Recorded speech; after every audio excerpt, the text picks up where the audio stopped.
Good morning and welcome to round 5 of the Collegiate Chess League Spring 2023 season. My name is Joe and I'm the commissioner of the Collegiate Chess League, and I have a Division 2 match to share with you here today. This is National University of Singapore versus Georgia Tech's B team. The games have started, so let's dive right in. Let's see what they've done so far. This is round 1. We've got all 4 games started, which is good. Here we've got Andrew from National University of Singapore playing against top board Daniel Shen from Georgia Tech. 2300, pretty strong D2 player is Daniel. Let's see National University of Singapore's top board. That should be Jonathan Go. Wow. And he's 2,400. So looks like both these teams have some heavy hitters. Was it 4 hours there and back, Max? What, my drive?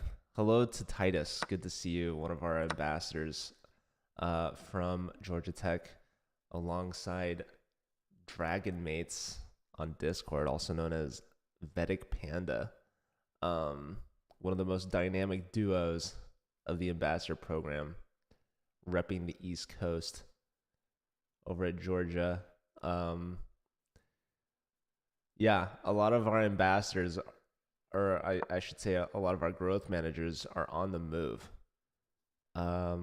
Max and Mauricio are in New York right now, and I just had a long drive yesterday. It ended up not being 4 hours. So I drove from LA to Bakersfield, and Southern California is experiencing some crazy weather. I'm glad to know that Max is interested. Yeah, William Fox. This is Georgia Tech's bottom board, their 4th board, and he is over 2,000 rated still. So I think Georgia Tech might have the rating advantage. But looks like, Singapore's right there with them. They have a 2,400 and a 2,300 here. This is their William, who probably isn't their 4th board, more like their 2nd board, clocking in at 2,300. But yeah, the 5 is what we call it in California, the 5. People might know it as Interstate 5 or something like that. It's like the main highway in California. It goes all the way down to San Diego, all the way up to Portland, probably up to Seattle. I don't know. It goes all the way up to Canada, I'm assuming, maybe even farther. But the 5 was closed due to the bad weather. So instead of driving that, which normally would have taken me maybe 2 hours, maybe an hour and a half, I had to go around. And the 2nd highway into Bakersfield was also closed for a time being. So it would have taken me about 4.5 hours to make that trip. But luckily, as I was driving, the 2nd highway opened up into town. So it only took me 3 hours as opposed to the 4.5. So yeah, not too bad. But I made it back. I've moved recently back to LA. So my new place isn't set up yet. I have my desk and my computer all here, which is why I'm here. So yeah, some college chess to stream today. There's a lot of matches today. There's a lot more tomorrow, actually. So I'm really looking forward to that. Knight G4, bring the knight back from the corner, threatening to play F6. F6 would have been super annoying. That pawn would have been quite the thorn. And black just simply can't bear it, so they play F6 themselves, halting this pawn on F5. Here we see C4, locking down on the pawn structure. This is a backwards pawn, but this is a strong grip. Black might be able to use their doubled pawns to try to break through in the center. So we see the queen step up, connect the rooks. This is Akshay, board 2, I believe, for Georgia Tech. Let's check on another game we haven't looked at yet. This is Hikaru Bin from Singapore playing against Supernova at 2100. This is Atarva at board 3. So Akshay and Atarva, they're both 21, like mid 2100s. Akshay just barely ahead of Supernova. Um, but yeah, that's a strong board 2, board 3 setup from Georgia Tech. Definitely a very well-rounded team. Singapore is top-heavy, 2400 and 2300, and then their bottom 2 boards looks like they have Andrew and Jeffrey. Both of them are in the 1900s, so this is an interesting dynamic of a match. I was saying Georgia Tech might be the favorite, but it depends on how they do on the bottom boards, I think. Because Georgia Tech is definitely the favorite on boards 3 and 4. Board 2 is a favorite for Singapore, but board 1 I think might be a toss-up.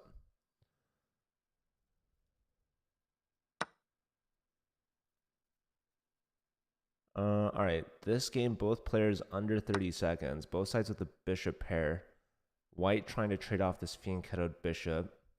I mean, it's looking good for Hikaru Ben, honestly. I think White has a slight edge in this position. You have dark, the black pieces, they have the bishops controlling the outside, whereas the white pieces are controlling the center. 2-on-1 majority here for White might be one of the difference makers. Black has the better active rooks, but White has the better placed queen. Bishop here, I feel like might be a step back. Not sure what this bishop's doing here. I like the bishop here, trained at the king. Black just trying to trade down into this endgame. This is definitely the better bishop. And now, yeah, this queen trade, this rook, that's a fork. Yeah, not looking good for Hikaru Ben at this point. Also low on time. The G pawn is hanging. The A pawn is hanging. Rook takes, threatening discoveries. Things are starting to look well. Bishop here. Rook here anyways, saying, go ahead, take that. That's fine. I'm going to take this. So, yeah.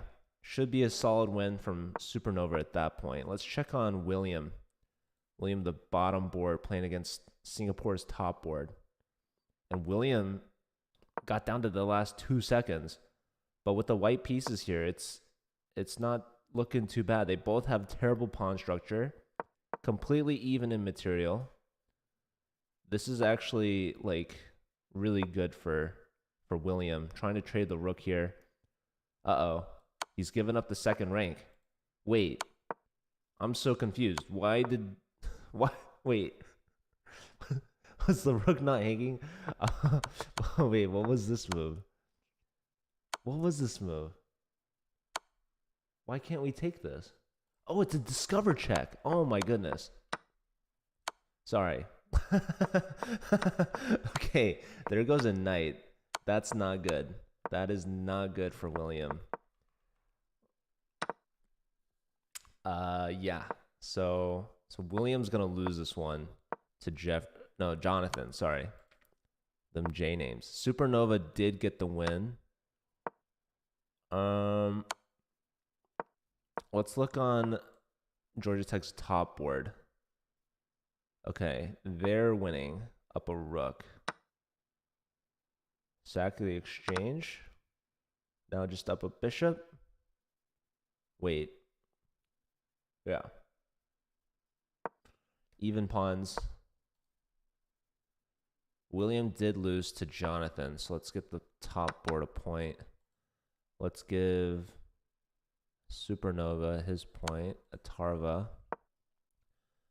Tied 1-1 here. I think this should be a win for Daniel. Let's check on William and Akshay. Still a minute left on Akshay's clock. His opponent, though, William, is down to 8 seconds. So looking good for Akshay on the clock. Akshay is actually lower rated in this matchup, so points from Akshay would be huge here for the Georgia Tech team. Less than 10 seconds for William. Pawn push. That allows rook takes with check. King attacks the rook. Rook steps up, hitting the knight. Knight retreats, dropping the F pawn. So black is up 3 pawns. Call me crazy, but that should be good enough. Trade of rooks, pawn takes. King trying to get active. Both kings. King up.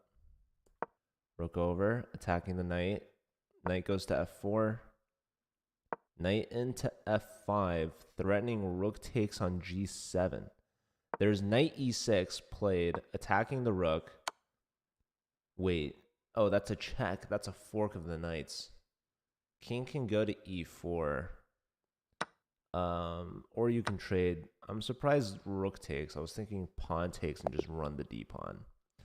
Akshay wins. Oh, and Daniel and Andrew drew by repetition. That's crazy. That's a blunder. Hold on. Let me put the points on the board. So Akshay gets an upset win. And let's see. Andrew and Daniel drew. That's also an upset result. So 2.5, 1.5. Georgia Tech takes a 1-point lead. I'm sure they're not too upset with that round. You know, you won the round. Maybe upset that your top board got a draw against their what might be their fourth board. I don't think it is their fourth board. The pairings are always messed up, unfortunately. But Akshay got a big point against the 2300 in William.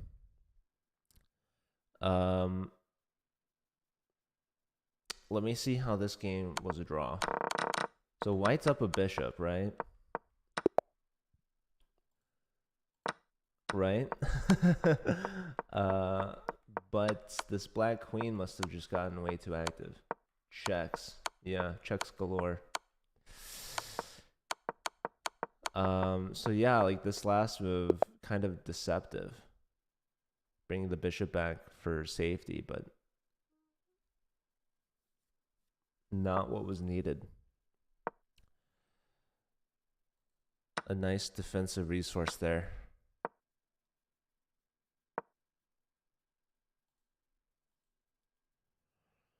Anyways, it's a tight matchup still. It's a close one. Singapore well within reason to strike back. I mean, that was just the first round. We have 3 rounds remaining.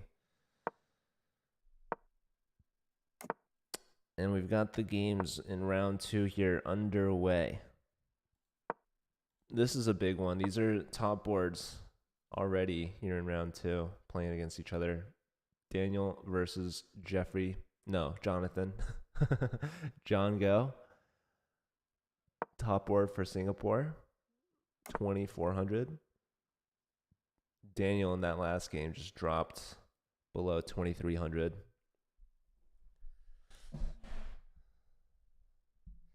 But it's basically a 100-point rating difference. Daniel's got the black pieces. He's castled kingside. Both sides have castled. White rerouting the bishop to trade. Daniel takes it pretty quickly, drops the bishop back, breaking the pin on the knight. Also opens up the queen a little bit on the d file. White bringing both rooks to the center. White's definitely ahead in development. Every piece has been developed. Black, meanwhile, still a little bit behind. They just developed a knight, connecting the knights. The queen still has to step up. Both rooks haven't moved yet. But Daniel is up a bit on the clock. Jonathan here trying to trade the knight. Maybe trying to open up the d file if black takes. Daniel moves the other knight instead to the center, opening up the bishop's view. We have a trade.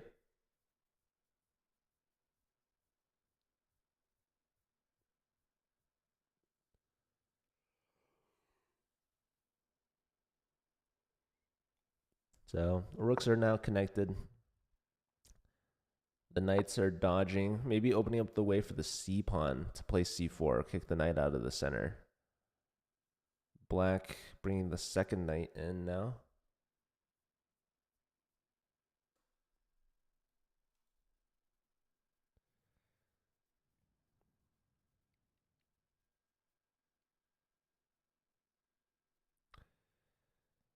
Knight here might be annoying.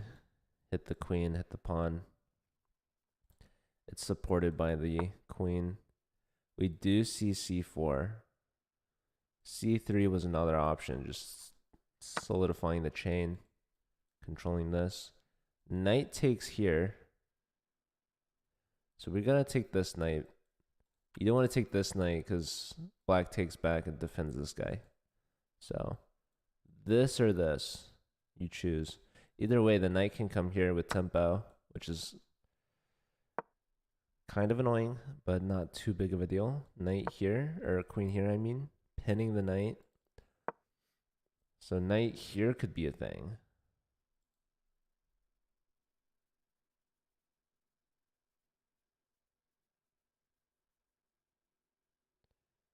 At least I think so.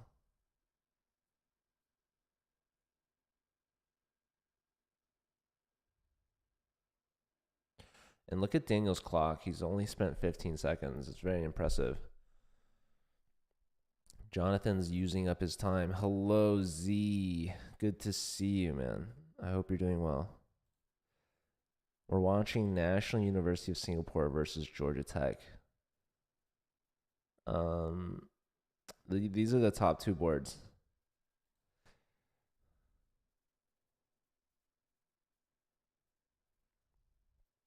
I am also doing well. It's 8 in the morning on a Saturday, and I'm sitting at home. It's raining outside.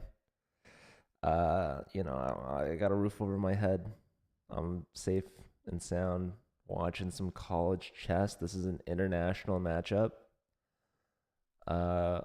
Georgia Tech with the 1-point lead, trying to take down their opponent's top board. Jonathan here is the only player to get a point in that first round.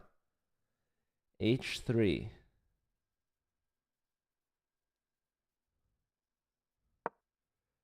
Joseph with the E in there. Max, Z is a Twitch legend. Famous mod in many channels.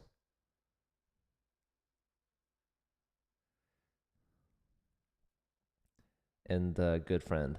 Good guy.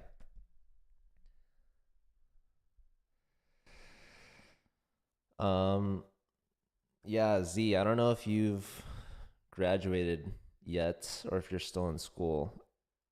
I feel like you've graduated.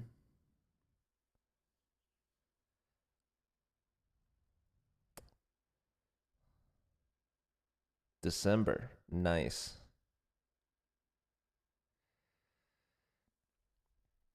Yeah, maybe we'll have to start an alumni league. Okay, so B3, solidifying the pawn chain. Queen steps back. I was wondering, like, what's so bad about this move? Maybe, like, this or something.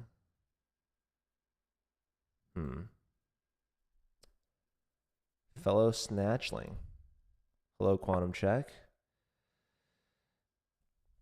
Should I start a prediction? Would you guys vote? Max, you think you could do a prediction on who's gonna win Georgia Tech or Singapore? Important phone call, Leon, friend. Yeah, good luck. It took me a while after I graduated to find a real job. And it took me even longer to find my dream job, which I have now. So either you get it or you don't. Either way, you've got a whole life ahead of you. You're young. Lots of potential left. Just have fun. Okay, queen to a3, attacking the a pawn. What does white do? White says, I don't care. I'm going to play connect 4 on the board. I feel like Daniel should be favored in this position, honestly. Maybe you can get away with this, but maybe not.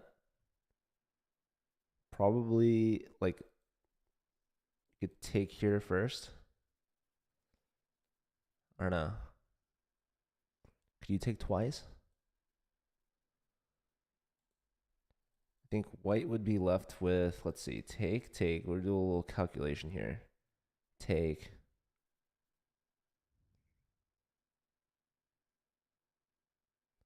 Probably white could take because if takes, there's takes. So they do take this way first. I don't know how big of a difference there is. Takes twice. Rook takes. So John was ready for this. Back rank tactics, as you can see. But you could maybe take here now, right? Maybe white doubles. Maybe that's not good. Uh-oh. Computer did not like that one. Wait, do I see it? Is this the move? No way. No, do you take? No, double? Okay. Yeah, eval still loves white. Uh-oh. What seems to be the issue? Oh, if you move the rook, there's queen takes. Oh my goodness. Queen takes a2, allowing for the queen takes c8 tactic after doubling on the d file. All the extra time Daniel's built was not put to good use. Grabbing a2 a little too quickly. That's Max's square. Max a2 was captured. And now Daniel's going to go down a piece. Investing the time now, but it's a little too late. Daniel's washed. Oh man, Titus is going to have a stern talking to Daniel after this. Also, we might have lost Max a2. I didn't see any predictions being made in the chat. We need some competent mods in this channel. Hold on. Let's start the prediction now.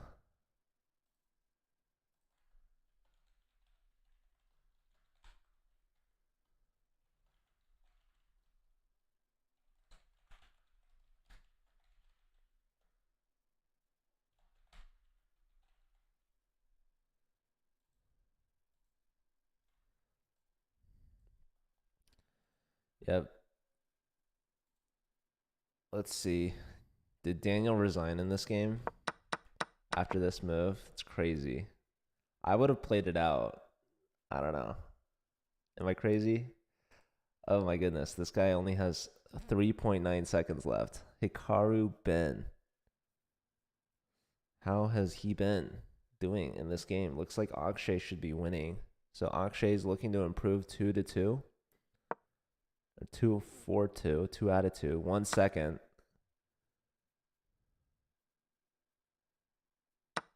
Gotta take with the queen. But you don't have to. I guess the knight covers back rank. There goes the a pawn. Queen activates. Maybe here and then here. No, just offering queen trade, attacking the pawn. That's a Botez gambit. We'll take that. A little flight square.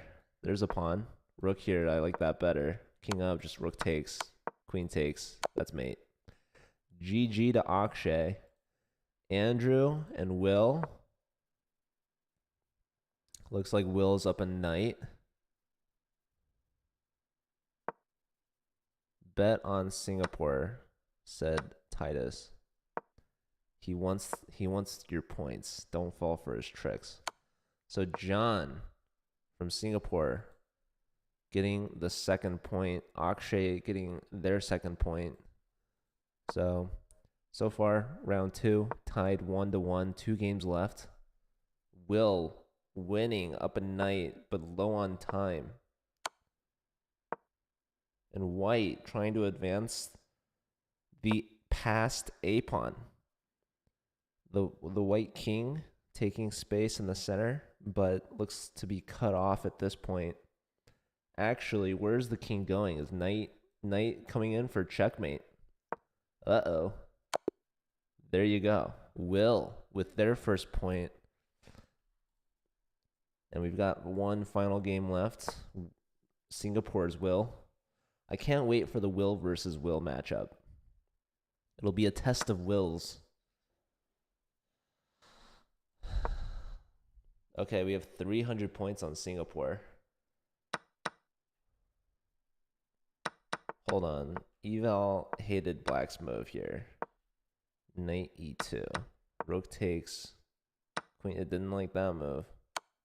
Takes knight check. That wins the exchange. Queen takes.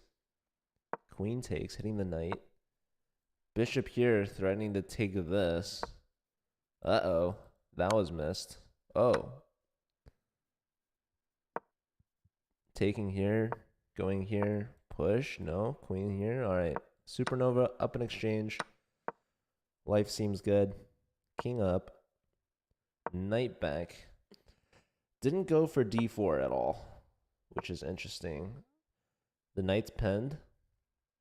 Queen might go to b7 next, and does so. This queen is pinned to the defense of the knight now.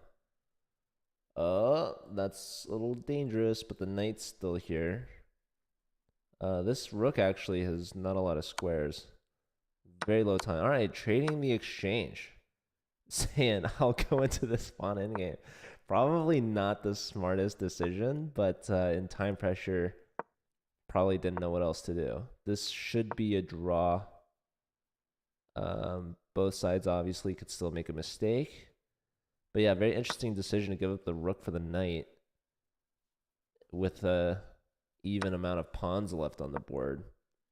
Uh-oh. These pawns might be good, though, for black. Am I right? Here, I guess d4.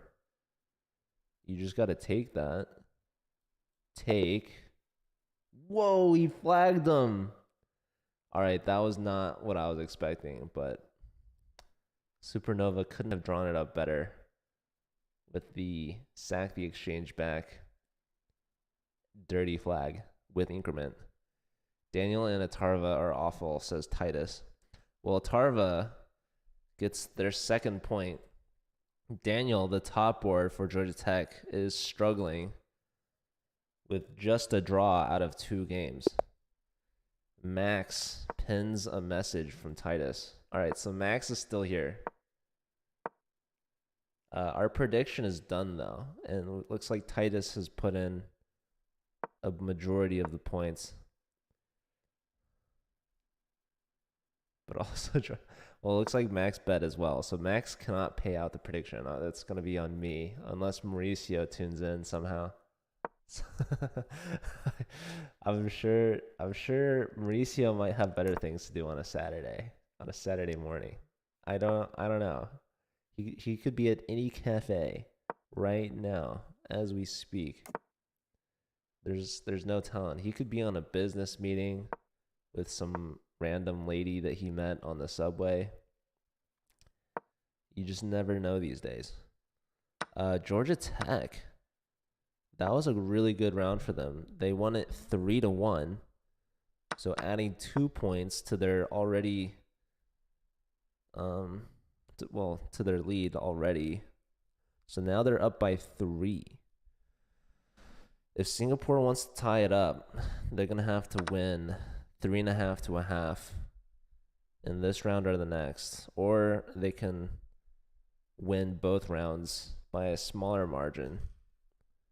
But I don't think they can afford to lose another round.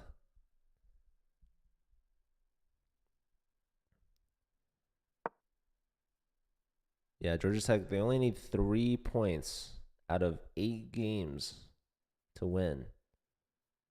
So Singapore needs to go 5.5 out of 8, if my math is correct. I guess that would tie it at 8 apiece, forcing overtime.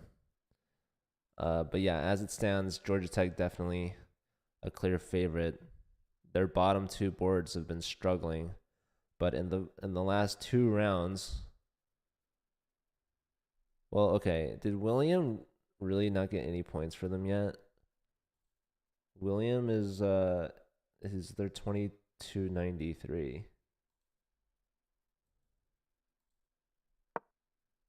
Yeah, he's lost both his games to Akshay and Atarva.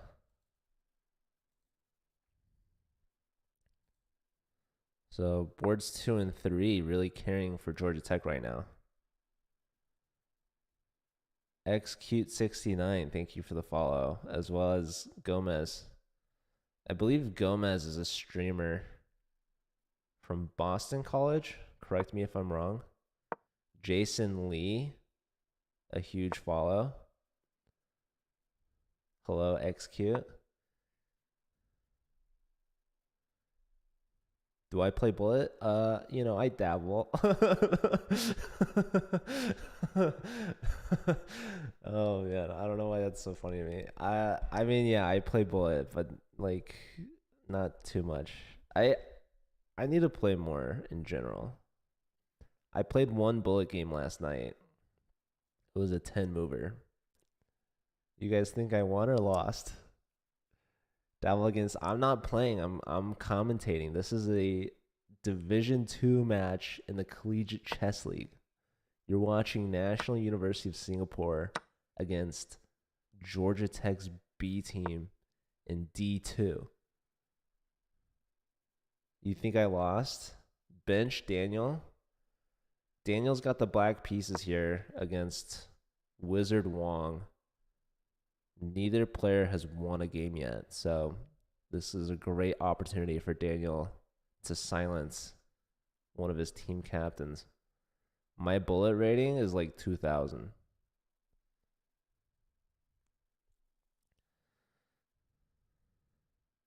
You can check my profile if you want to see. Daniel riding the pine the rest of the season. Uh-oh. You're in 1900? Hey, that's pretty good. All right. I want to do this and then this. Who's with me? Who agrees? Let's see what the computer thinks. Computer says this or this. You'll go play a few? Good luck. You got this. Daniel up a ton of time as we've seen before. This is Daniel's MO. Play quick and then lose quicker. Just kidding. Oh, Titus might agree with me. I don't know who that is, Titus. You'll update me? Awesome. I'll be here. I'm looking forward to it. We have another match after this. University of Massachusetts versus Indian Institute of Technology. So another international matchup. Knight played the H5. Williams going for that G pawn. How does Daniel react? Also, Daniel's profile picture, just the letter D. Is that like a green color or is it? I guess it is. Somewhat green. Or would you call it? Yeah, I'll stick with green before I embarrass myself. But and how about that username? Should I even attempt to pronounce that? It's a bunch of huzz. And then ends with 687U. You can't even see the U on our scoreboard. So we might have to implement a username length restriction next season. Or, we could update our leaderboards to accommodate. Okay, so G5, H takes. This pawn might be hanging with check with a discovery as well. Kind of an interesting position for Daniel. And when I say interesting, it's a nicer way of saying not so good. White's king here castled. 3 pawns in front of it, you know. Black. There's knight f6 check. You can't even take back because there's rook takes.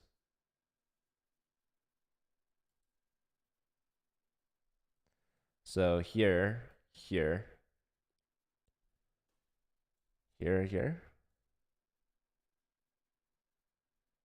I don't know.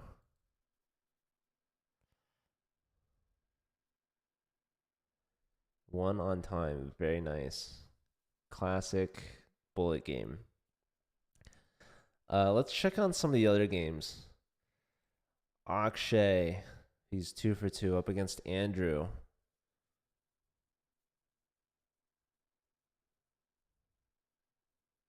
Generic bite, hello. Knight g7, I wasn't necessarily a fan of. I feel like the g pawn could trap the knight. Like the knight doesn't have any retreating moves after that. At least I don't think so. Right? You typically don't want your knight behind a pawn on their side because, okay, goes this way. Allowing for castles. Could you imagine?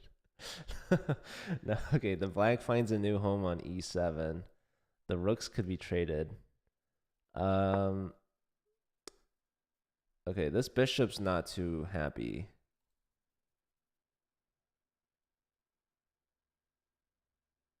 Maybe Daniel's position's not that bad anymore.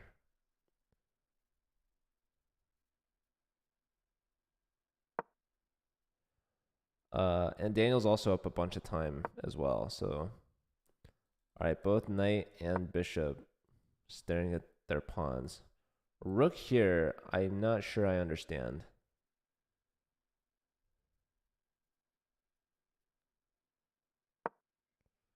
Rook here trying to make a pass pawn, also trying to double. This makes a lot of sense to me. Rook takes, pawn takes. So now that pawn is isolated, but it is defended. But it's being tracked down. Maybe sack the pawn, the bishop here. Knight in here. Here maybe. Yeah. Daniel's improving for sure.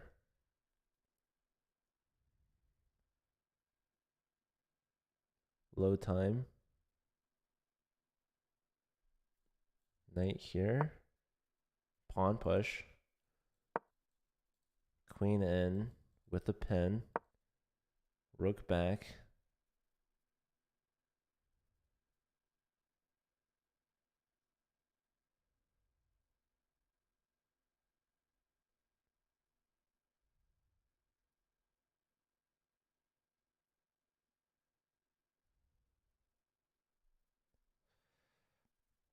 I'm trying to look at the other games. All right, trade of pawns.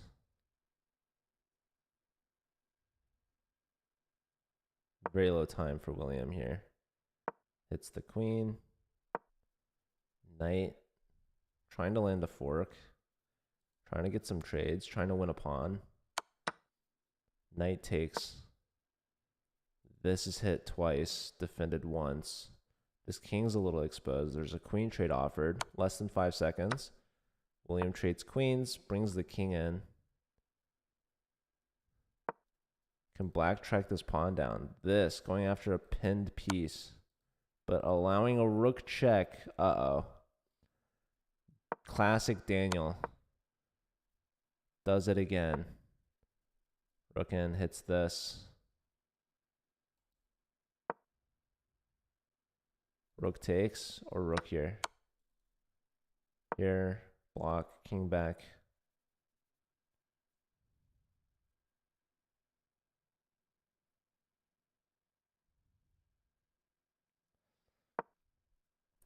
Offering the rook trade. Declined. Going after the pawn. Sensible. Yeah.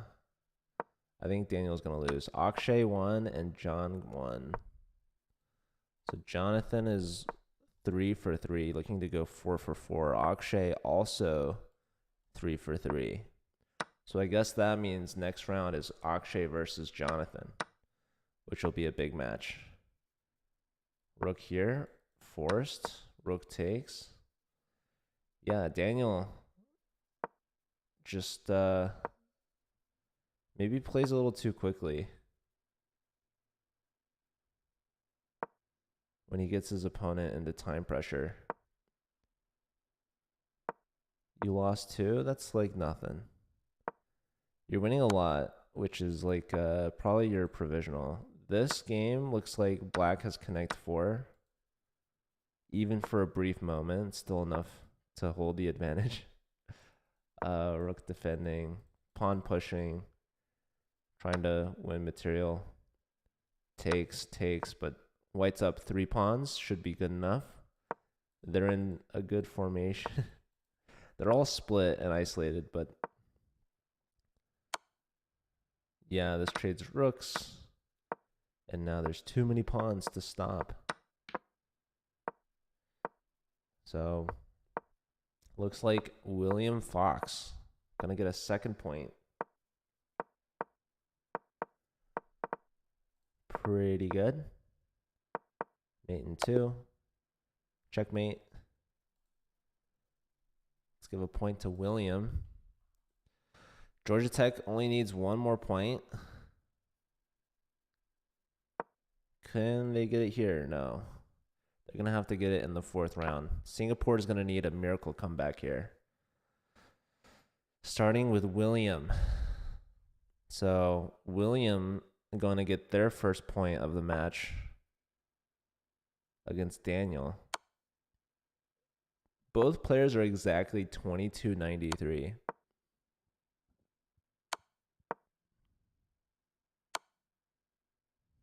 This wins the rook.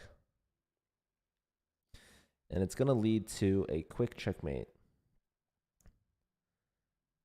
Daniel using the rest of his time here to consider between resigning or moving the king. All right, so resigns. William gets on the board for their first point. So next matchup, we have some big ones. We've got William versus Will, the battle of wills. And we have the 2 undefeated players, John Go and Akshay Raj. Round 4. Singapore is going to need a sweep. Can they do it? I don't think so, if I'm being honest. I think Atarva is going to win it. Just a hunch. Yep, here's the battle of wills. We have is Queen's Gambit declined.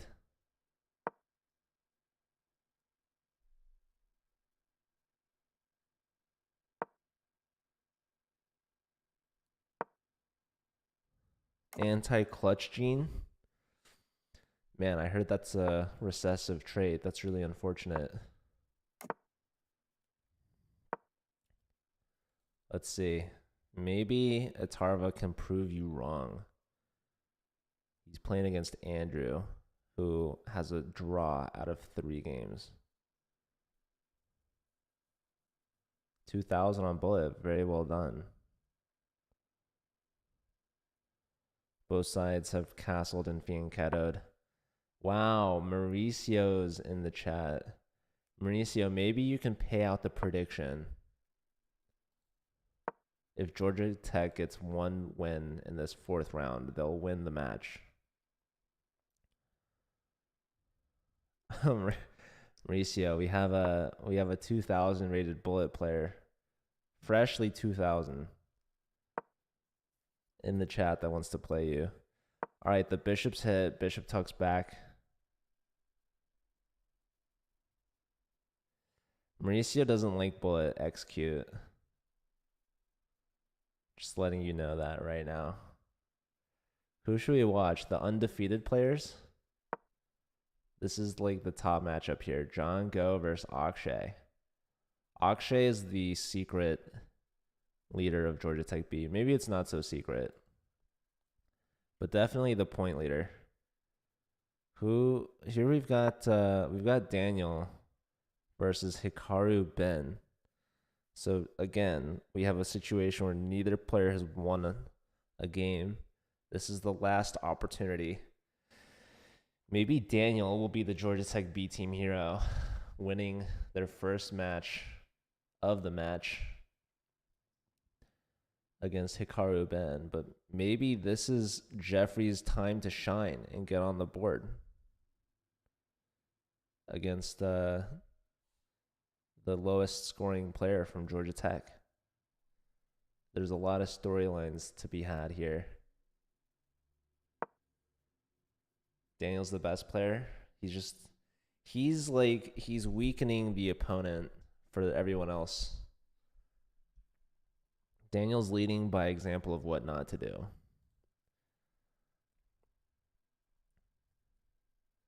Daniel's like scouting out the opponents for intel. It's a strategic decision.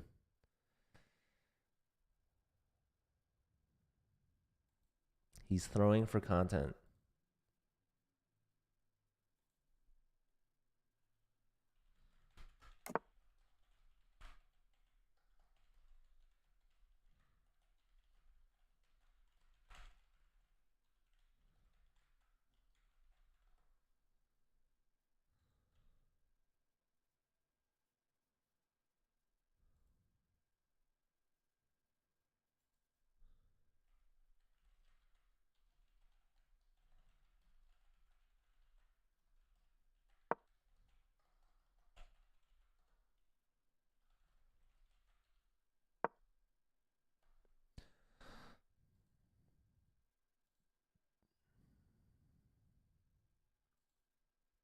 All right. Let's see. How's our top boards doing? Both sides castled queenside. White has the knights in the center.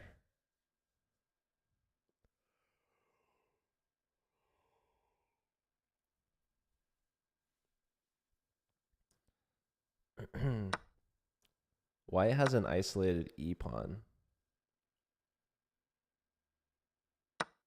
We see a trade. White's hitting the a-pawn, king over, defending. And now, yeah, we kick the knight. And now this is going to be a fork. So pawn push here, but this is very interesting. What now? I feel like we just take this and then take this. Tell me I'm wrong.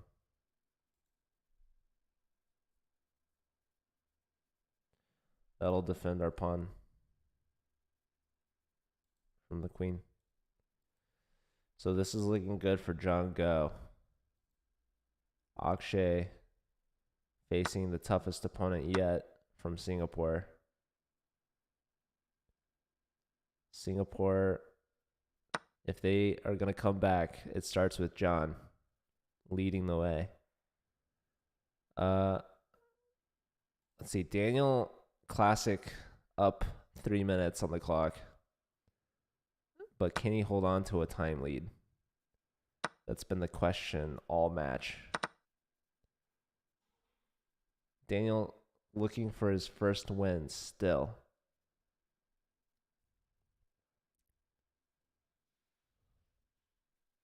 This could be the game. Position's still relatively even.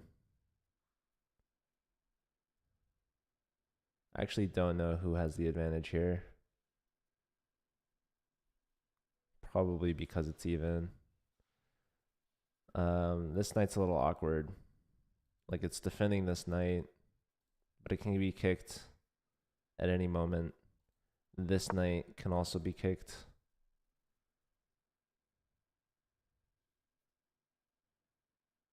So we'll see if Daniel kicks the knights around. Queen lifts, connecting the rooks. Maybe the rook was going to come to the c file. So Daniel moves the queen aside. Pressure on the knight and this knight, actually, right? Both of these moves look to be strong threats. I actually don't know what black should do here. Pawn push, but now pawn push, no? Is this going to be Daniel's first win? A5, C4, knight B4. I'm confused. Who did you want to play A5, white or black? Daniel's winning a piece. No time for Hikaru Ben. This could be the game clutching win for Georgia Tech. Right here, right now, with Daniel. Daniel wins when his team needs it. Although, arguably, the team didn't need it. Okay. Knight takes, hits the rook. Knight can retreat. Either way. You destroyed Mao. Very well done. He was so good. Dang. Okay, I like knight c5 a lot, just blocking the two rooks. Queen moves aside. The b pawn is hanging.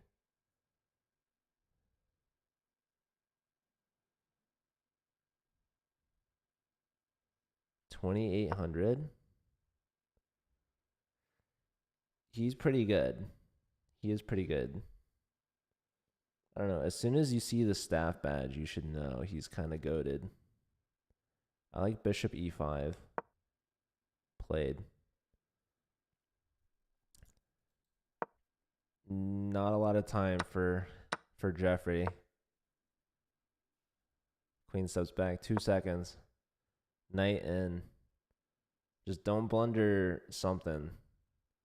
I could see Daniel still losing this game. Could you imagine? Queen here. Okay, king steps up. A knight sacrifice.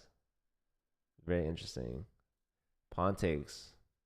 The queen still defends this. So, queen check, king over. No more checks. Rook sack. Jeffrey's he's throwing the kitchen sink, as it's known. Queen offering a trade. That blunders the rook. That blunders the queen. Trade. 1 second, resigns. All right, Daniel. The first point. And he takes his team to victory. He can say he did it all himself. Whether or not he'd be right is debatable. All right, looks like John looking good here. Up 2 pawns. Very nice. You could force the trade, but this 2-on-1 majority might be a little scary. I'd go rook here probably. You can give that up and win this. But probably they'll do this or this. But if they do this, we have that. Oh, just trading here. I was not expecting this, to be fair. All right, interestingly, black's going to get this G pawn, it seems.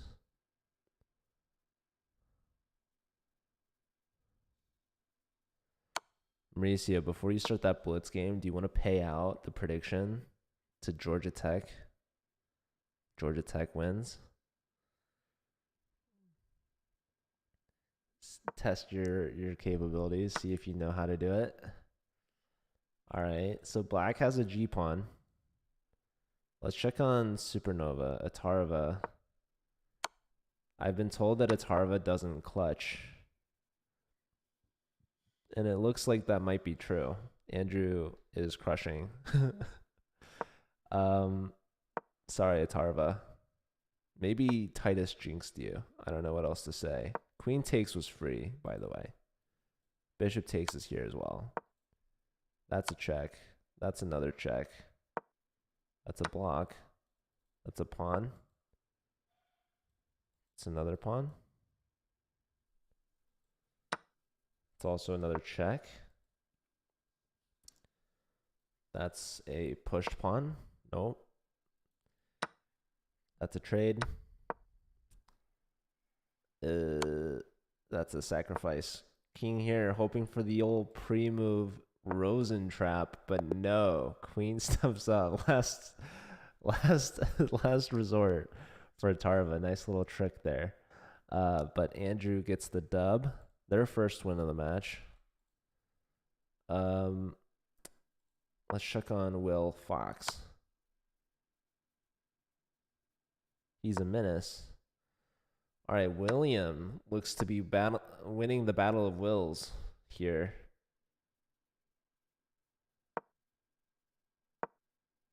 Rook over. Both sides trying to queen, but black is up.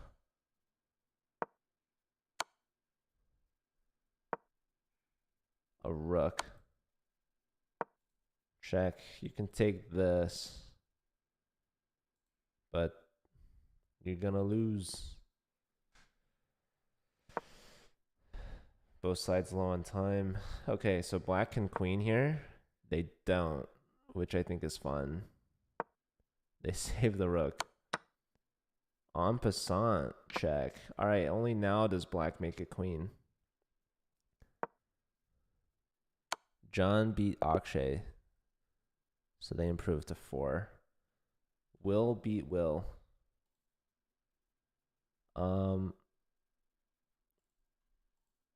Okay.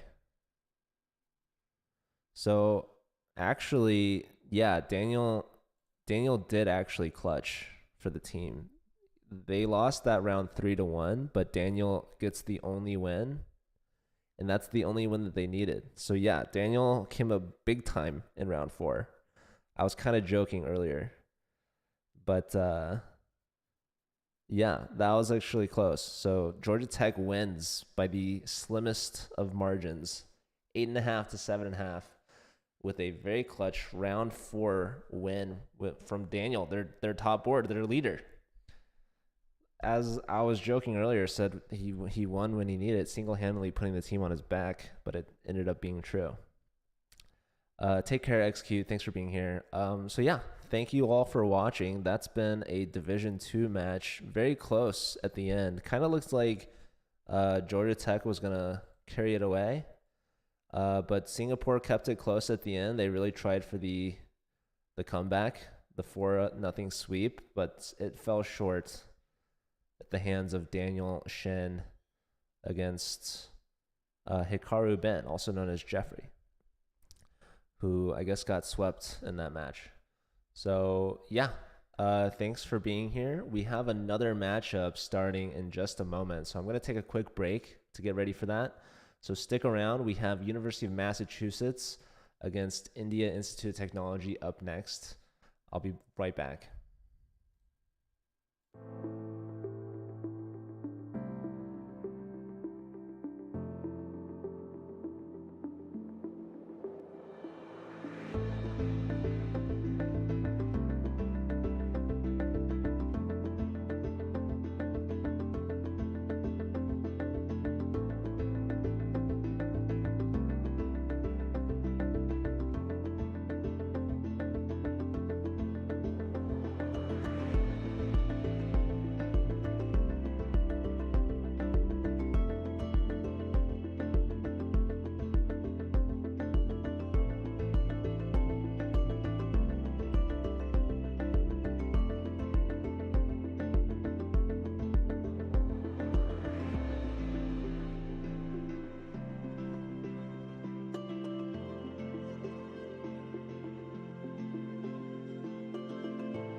All right, everyone, welcome back. Uh, I have the match here ready to go. We've got Division 7, University of Massachusetts at Amherst's D team against Indian Institute of Technology's C team. The games have started. They're in round 1 out of 4. Let's dive right in and check that out. All right. So here we've got VVS versus Hero Wizard. That is Vanch from UMass against Ayush.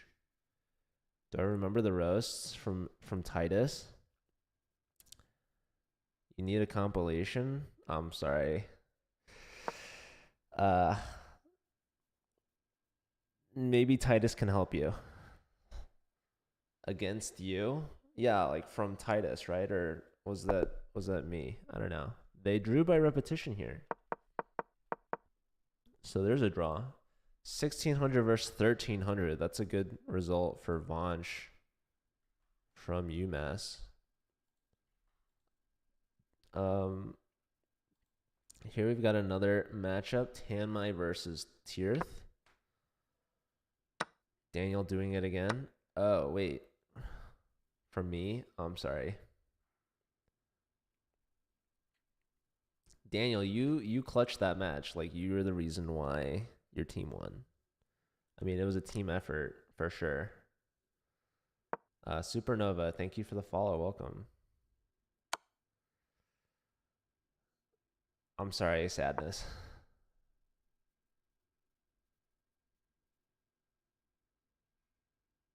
Did I roast you, Titus?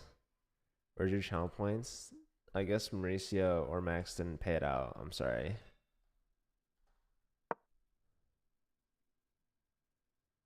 Wow, that was a 97% to 3% win. 5 people voted. Max put in a majority of 8,000.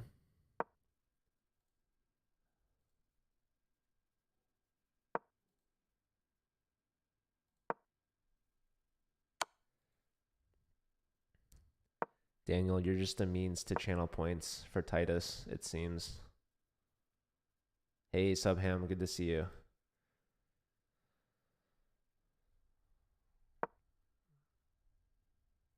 Rook back to A2. Feels like it might be the only move for white. And now, trying to give up the H pawn for the A pawn, it seems.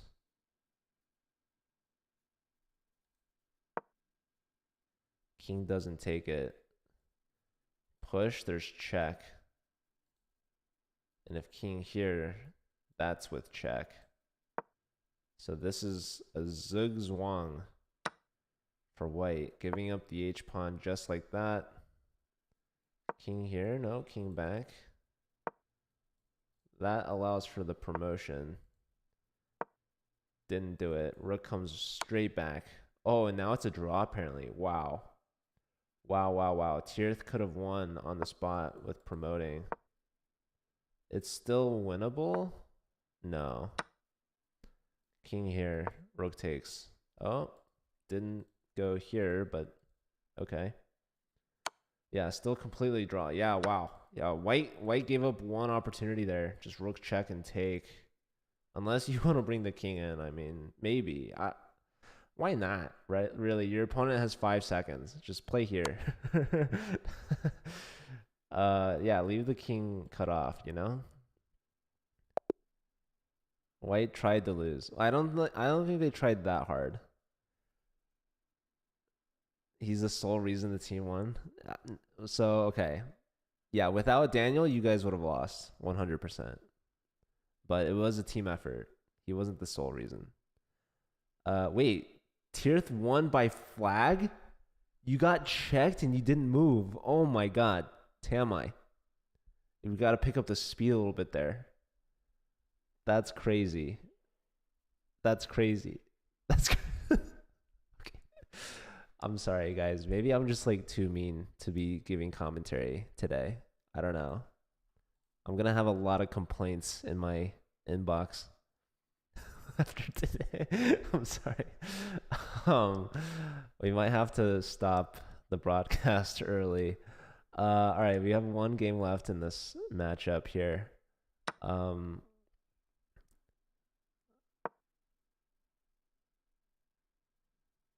dorm Wi-Fi. True. Knight here, that's a fork. That's winning material. Right? What else can be done? Queen here can be a thing. Does that save the piece? It looks like it does. Or does it? Because after knight takes, this piece is hanging. But then there's like knight here or here or something. I don't know. Some crazy stuff. I guess there's bishop here.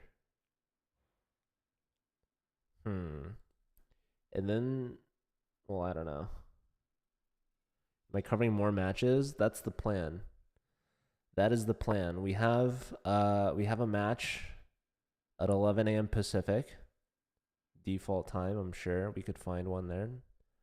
I might be covering SLU versus UC San Diego. What do you guys think? That is a pin, so don't get baited. This also hits this. This is a very solid move here from Syringe. Yeah, I like Queen C4. So what's the idea? I mean, there's this. Arizona State's playing U Chicago. That's right. Rook here. There's this. You kind of have to take here, no? Oh my goodness. You guys. Is Black going to find it? This is beautiful. 1100 with mate and 2. Syringe. Game on the line. You just lost a rook. How do you respond? Knight F3 check. Syringe finds it. Davis Miller from UMass. Mate and 2. With the knight sacrifice. Absolutely beautiful tactic. I mean, to navigate such tricky waters as knight to b5, hitting the queen and the bishop. Bishop hitting the knight. Defended by the bishop. You find queen c4. Rook c1 followed by queen takes f4. White thinks they win the rook at the end, but no. Black gets the last laugh. Knight f3 check. White in paralysis right now. Absolutely shocked. No move. You take the knight or you don't. Either way. Queen to h2. Checkmate. Next move. Brilliant.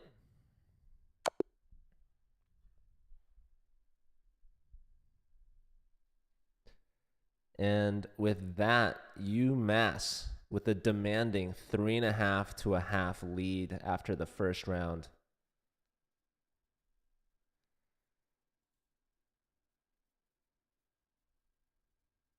India's Institute of Technology needs to answer back. They have 3 rounds to do so. That was only the first out of 4.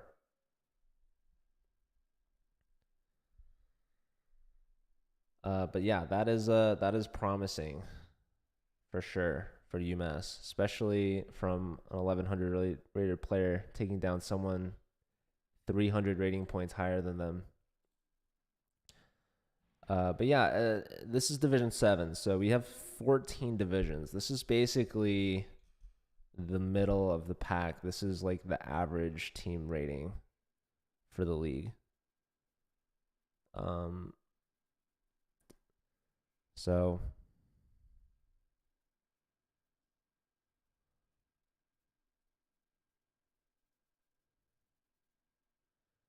looks like we already had, these are the team's top rated players. Or I guess Hero Wizard is higher rated for India. But yeah, that was a point to Hung Nguyen. The bub.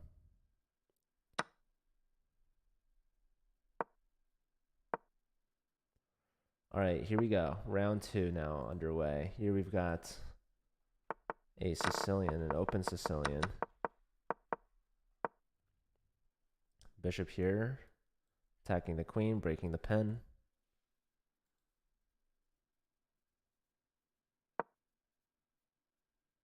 So the queen steps back. Knight here can be played. Also, this bishop needs to come out, so the e pawn is pushed.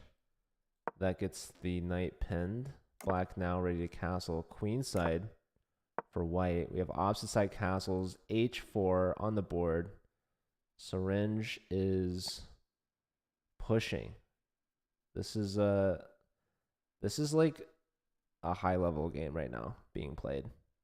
These players like barely using any time, just rattle off 10 moves of what very well could be theory. I'm assuming some Sicilian defense. Syringe might be underrated. Might be. We're going to have to keep an eye on Davis Miller. All right. Knight in, attacking this with the triple fork.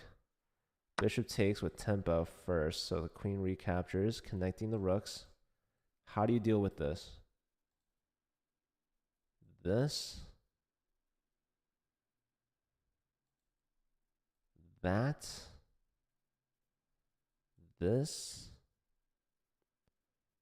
probably one of those four moves. All right, queen e2 played on the board. Slight pressure, perhaps, here. Maybe knight here is going to be a thing.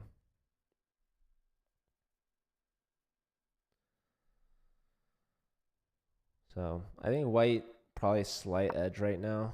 Black bring the rook in.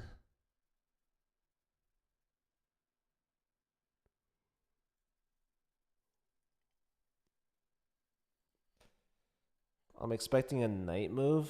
I feel seems to be good, seems to be right. Knight backwards is interesting. So if takes, maybe just looking to double. I'm not sure. Maybe. Yeah. But okay, we did see a knight move. This is just trying to get rid of black's knight. This knight, it's in white's space. It's in white's half of the board. White's asking it to leave. To leave the premise. Also clearing the way for these pawns. So knight goes back to f6. Yeah.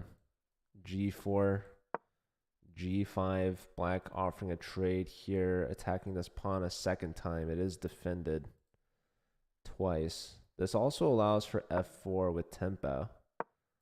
G5. Knight comes back. We could see this. If bishop takes, I guess there was knight takes and this pawn would fall. Well, because at that point's defended, but there's also like queen takes. This could have also maybe been played. Takes. Hitting this. There's that. I don't know. That comes with check. It was complicated. Not to be played. Let's check on Tirth. Yeah, I guess India had a game that should have been a draw, but they had an unfortunate timeout. So it could be 3-1 right now. But UMass getting 3.5. It's a great way to start the match. Can they hold on to that momentum? They just need to draw every match after every round after that to win. I guess India could win like 2.5 to 1.5 the remaining 3 rounds to tie it.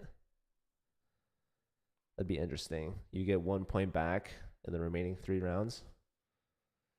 which is doable. Gaurav just won a game with checkmate. This was a quick one. Oh my goodness. This just looks like theory. Queen takes pawn. Knight comes out. Queen just seemingly retreating. And black tries to get a tempo, but they forgot about something very important over here. Gaurav rocking the chest bra profile picture. So that's 1 point back for the Indian team. A quick one. Let's check on Hung versus Ayush.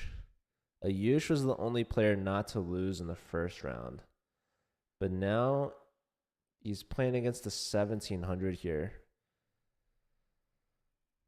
Definitely the strongest rated player in this matchup. And Hung has about 4 minutes left on the clock. So looking good, to be honest. This pawn is hanging after this last move. And Nguyen takes it. So this is a passed pawn now on the board. Rook d1 is playable. You drop that, but you get this. The rook kind of cutting the knight off a little bit. Maybe knight needs to find a new home. This pawn would be hanging. Yeah, rook d1, you get some compensation, right? Some counterplay. It's very interesting.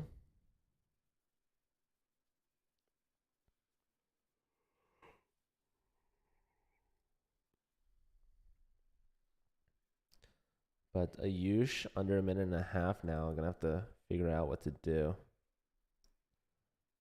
Let's check on Tirth. Is it Tirth or Tirth? Patel.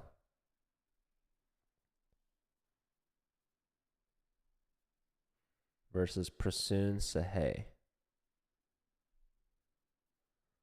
1300 versus 1400. But perhaps as we saw, the ratings don't matter too much. Check here. If king here, there's check here. If king here, there's check here.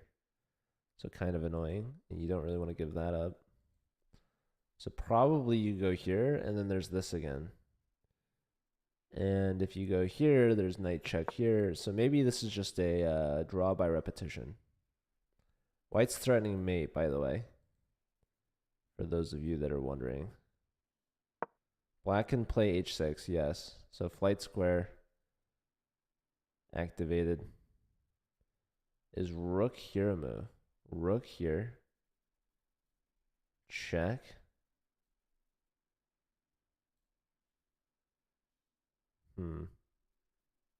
No, that's not even a check. Sorry. I'm crazy.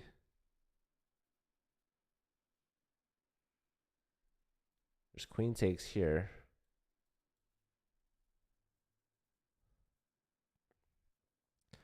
Yeah, rook f3 seems sensible.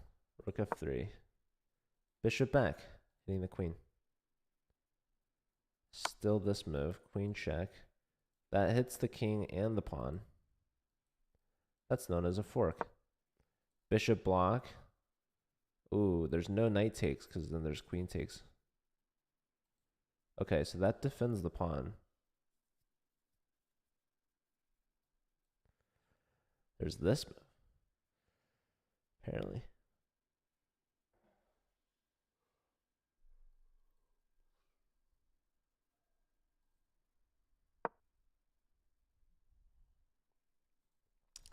Ayush is very low on time.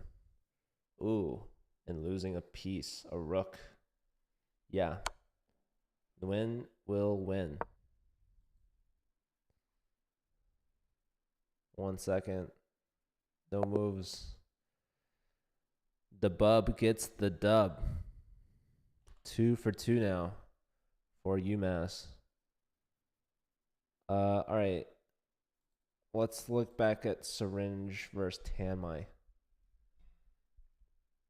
Tanmai was the one that got dirty flagged. And looks like Tanmai is up a knight, which is pretty good. Pretty good. Let's see. Black's threatening to take on c3, no? Maybe not. Queen might be a defensive piece here. Interestingly, there's only one move that wins for black in this position, apparently, and the move is this. A defensive move.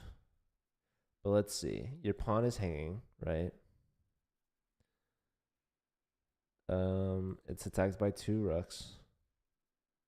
Your knight's penned. You could move the king.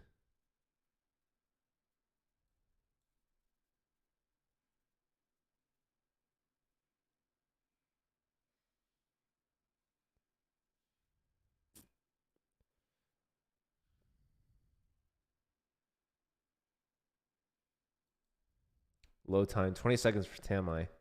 This is the move to find. Can they find it? Wow. Tamai pulls it off with 18 seconds left. And now apparently this position is just up a free knight. So white tried rook to h7. A good attempt, but perhaps not enough. I'm thinking rook g6. Maybe not. I don't know. Rook d1. That does attack the d pawn. Queen trying to get a check in. Queen trade. Yeah, this definitely helps Tamai.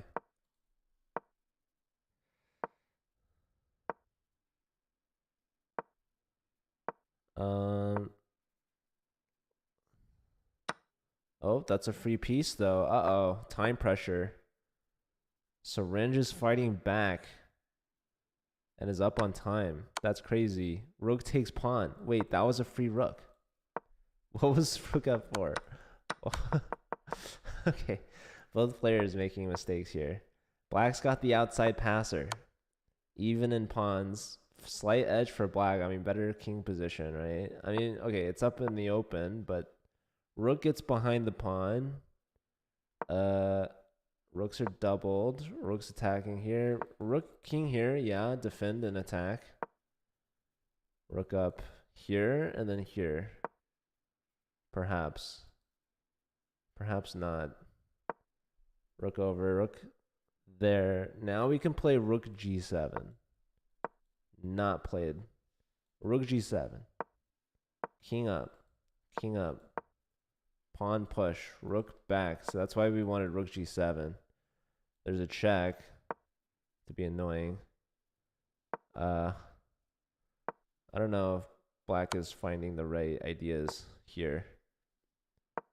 But maybe you want to do this. Maybe. There, here, come back this way. Here again, rook g7, missed. That was a big skewer missed. King got into f2. That's a free piece. All right, Tamai's bringing it back. They were struggling initially. That's a free pawn. Watch out for stalemate. Yeah, white should get rid of this guy. Push it again when you get the chance. Here takes push. No. Don't move the king. Your king will have plenty of opportunities to move later. You got to get rid of your pieces, right? Line up like sacrifices and stuff. How have the matches been? They've been good. Thank you for asking. White needs to get rid of this pawn.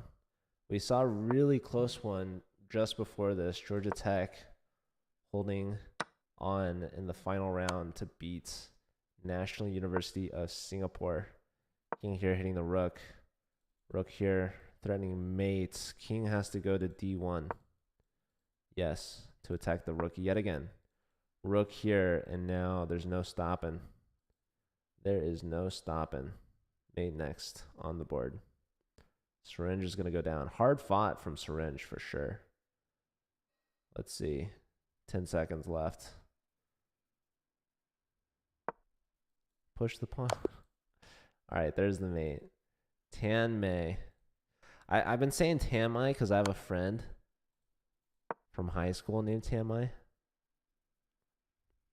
So I'm assuming that's the proper pronunciation. This is going to be a free queen. That's mate in 1. Prasoon with the win. Yeah. India Institute of Technology. They come firing back after that first round loss 3.5 to a half. And now they win the round 2, 3-1. So it's back within one. It's a close one. I covered Georgia Tech versus Singapore in Division 2.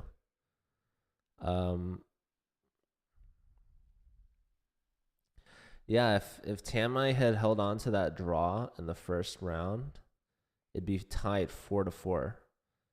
So yeah, super close match. Looks like Massachusetts was gonna have a blowaway, a runaway score, but they did not.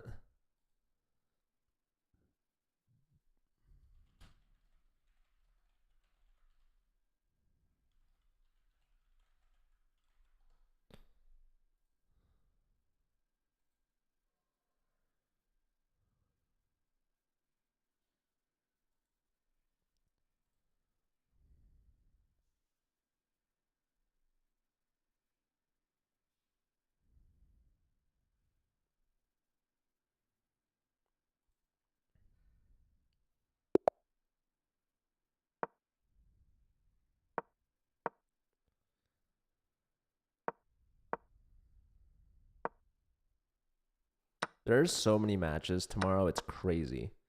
I think everyone wants to play on Sunday these days. You know, everyone's busy on Saturdays.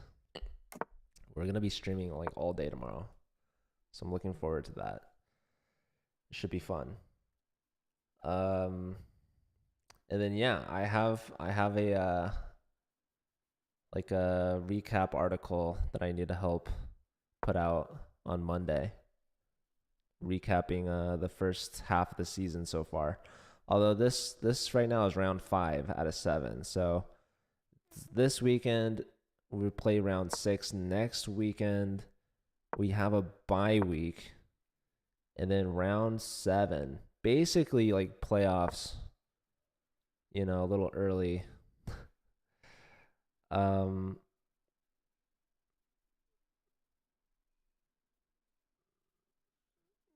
You wish you requested your match to be covered. It was very close. Maybe if you reschedule one of the last 2 rounds, we can cover you guys. I want the I'm gonna change the rescheduling.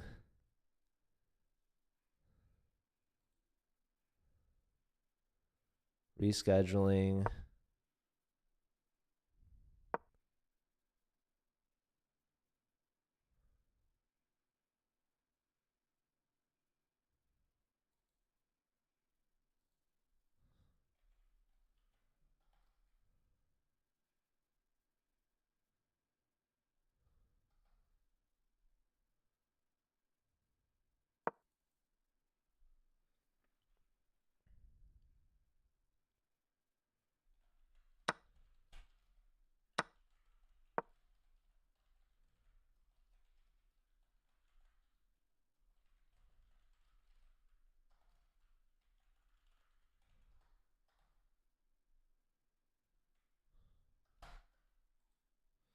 I just changed the topic of it, which maybe not the best, but hey Hakeem, good to see you.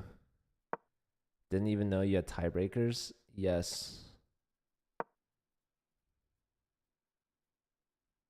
Lafayette and University of Florida left. Yeah, I mean, your match versus Florida, you guys should stream at least. Who'd you play today? And what was the score? I'm interested to see if Massachusetts is going to be able to bounce back after losing that last round. They won the first round really convincingly. Second round, they lost. So, very fun match right now. Bishop here looks good to me. Maybe knight or bishop block. Win agrees.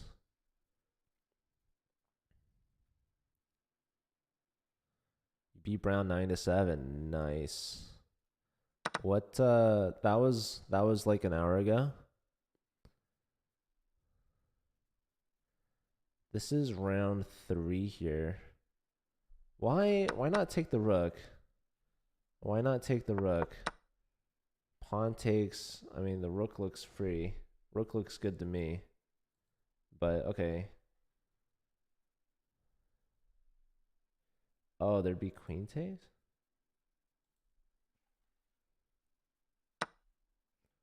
Knight takes was played. Bishop takes. Look at these bishops. Both just in the middle 2 squares of the board.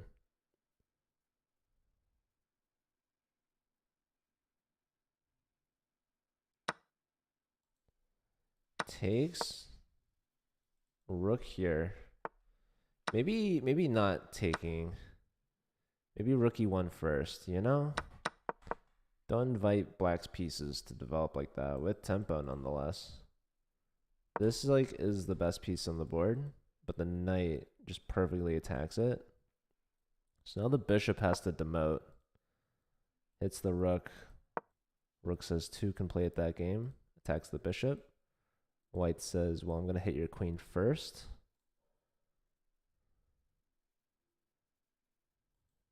Teme, I guess, is the top rated player. No. Let's see.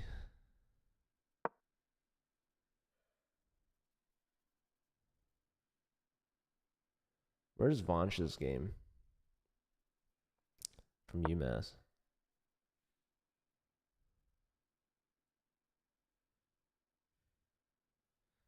And who's not playing? Prasoon? Where is Prasoon? Computer didn't like this move. Why? There's a rook check. I don't know if that's why. Rook check and bishop here. Pins the knight. Queen steps aside. Lots of pressure here.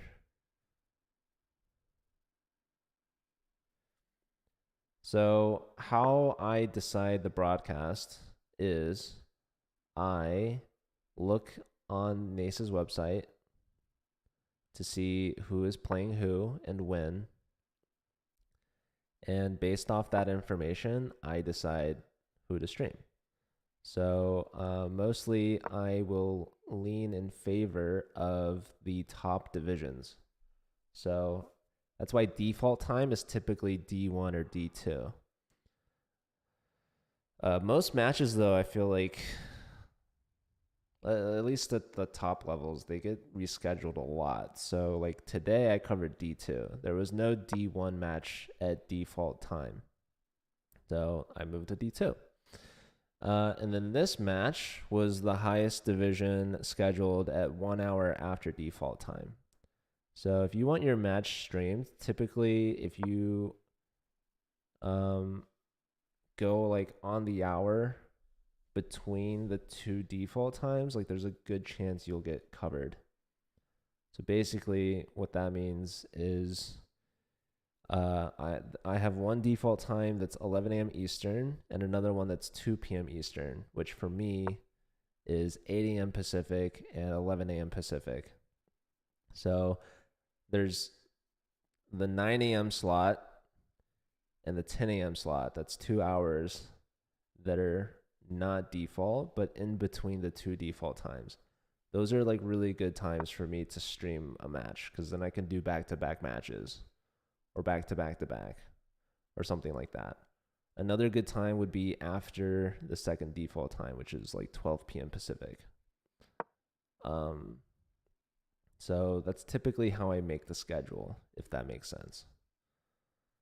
But if you go for one of those time slots, some other teams might as well. And I typically just try to go for the highest rated matchup. This is Division 7, so there were no other higher divisions that at least that I saw.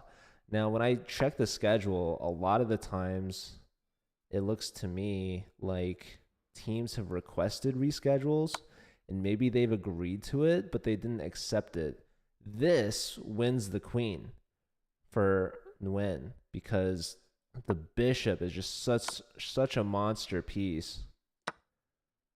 So the bub looking to go 3 for 3 here for UMass. Definitely their top board and their leader. Couple of queen checks here. I still don't see Pursuan's game, unfortunately. This is an attack. Here. Here, there's queen check. That wins the pawn.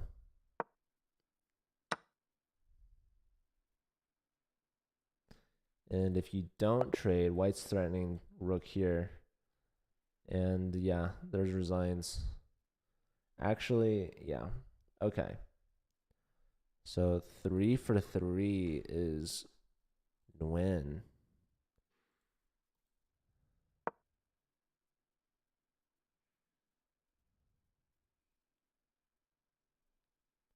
Syringe now. Syringe had that really pretty mate in round 1. Tough loss in round 2, and now looking not so good. Rook here, is that even a thing? I guess not. Maybe there was like pawn push. Pursuan is not accepting the game. What's up, Pursuan?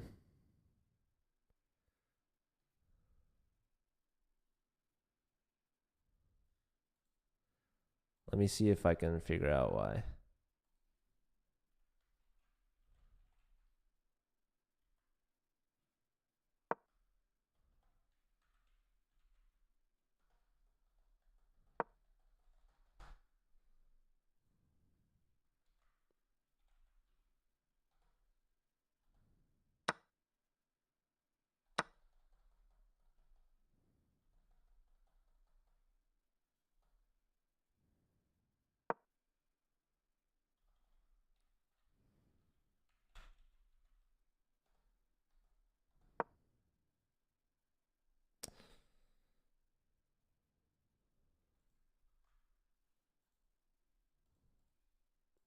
I don't know.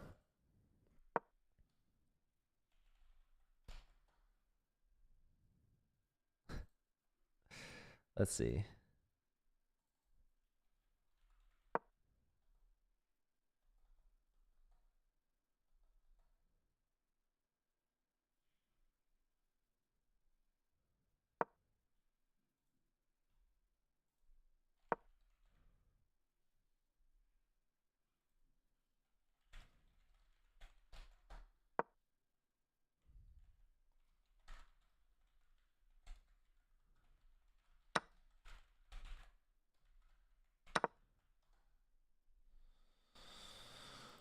Tirth won their game. So let's update that.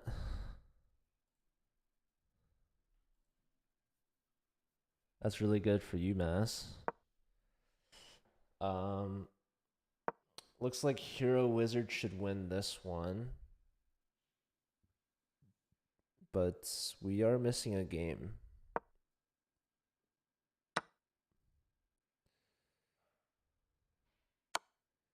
What should you do? Well, I don't know. Have you messaged them? I guess after 15 minutes, they forfeit and you just move on to the next round.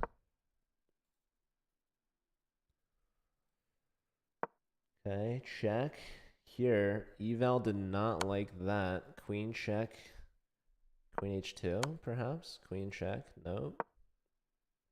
Now king h2, but queen here maybe? Yeah. Here. You have this. And then there's this. King here. Oh, and then there's this. Whoops. Don't go here. That's made. This is a interesting repetition. So yeah, rook here was a big mistake actually. Rook takes, queen takes, king up. There's this, there's that, there's this, there's that, or that. There's this, there's that. This computer does not like that. Here, go back. Yeah, should go here. This again, king up. Uh-oh. Hold up. Check. Block. Nope. Computer does not like that. Here, there was this. Is that just mate in 1? Oh my goodness. This is force mate in 2. But they didn't find it. They're going to find it now. No? You're going to repeat? Oh my goodness. Wow. Very lucky, it seems, for Hero Wizard. I guess Black, yeah. Syringe didn't realize they had mate. Let off the hook there. 1.5 now for them against Ayush, who gets to 1 full point. So the match is 7-4. But Prasoon apparently isn't there. So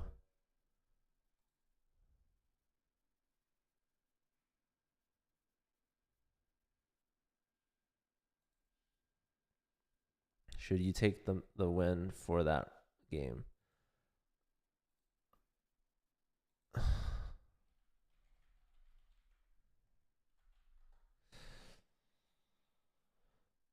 Well, if you've messaged their captains, then I guess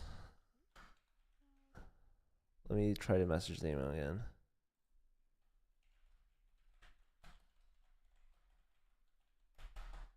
What is that player's Discord? Prasoon. Oh, it's just Prasoon.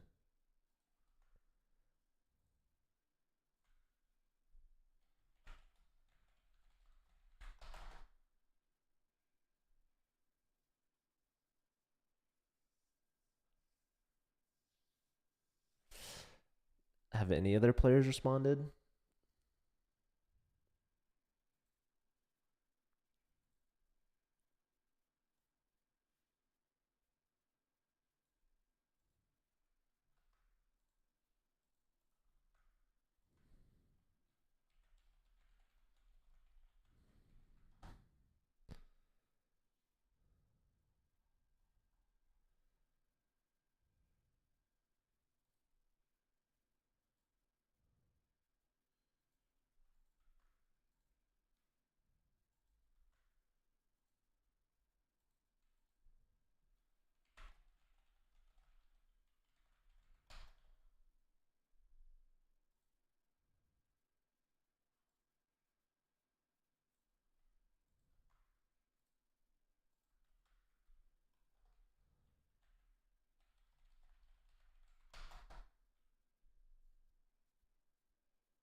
I don't know when the match or the round started, but probably you should just move on to the next round.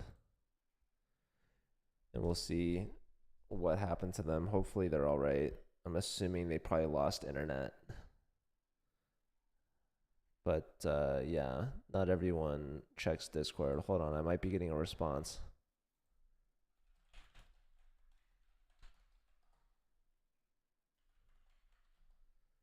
Let's see. Who should they have played in that match?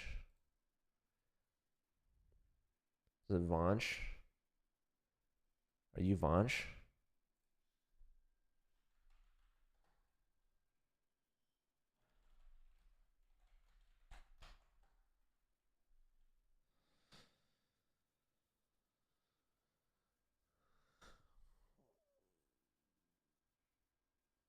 At least I got one of the teammates to respond. Who was this? The player with yeah, Gaurav. Gaurav responded on Discord. Thanks, Gaurav. But all they said was that they thought that they were playing, but apparently not. So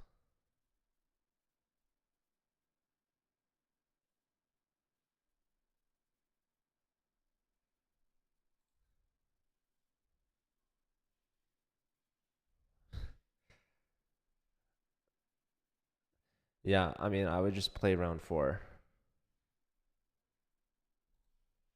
I guess you can't get to round 4 without submitting a result, right? So yeah, you just say that you won this one for now.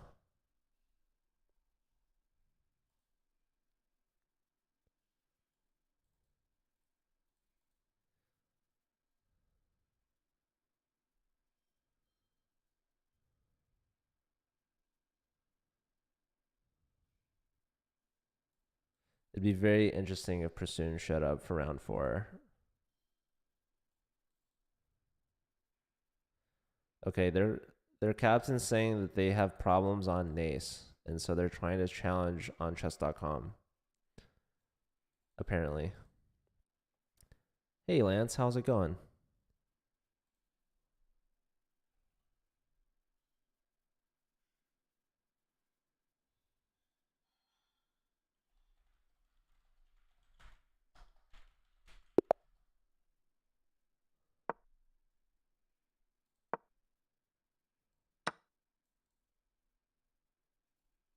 Ugh.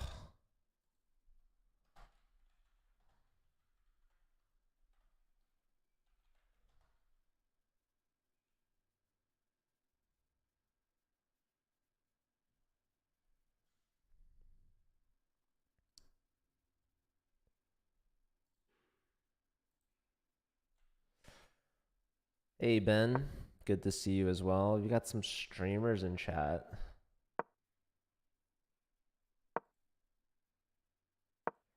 Let's do a quick prediction.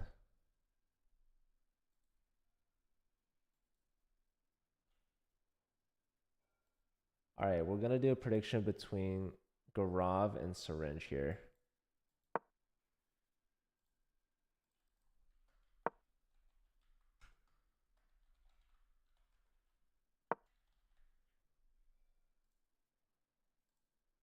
We'll set it for 2 minutes.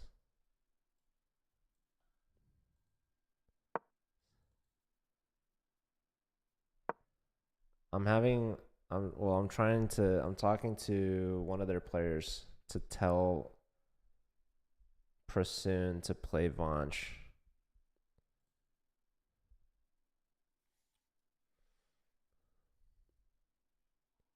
But it looks like Vanch is already starting against Tamai.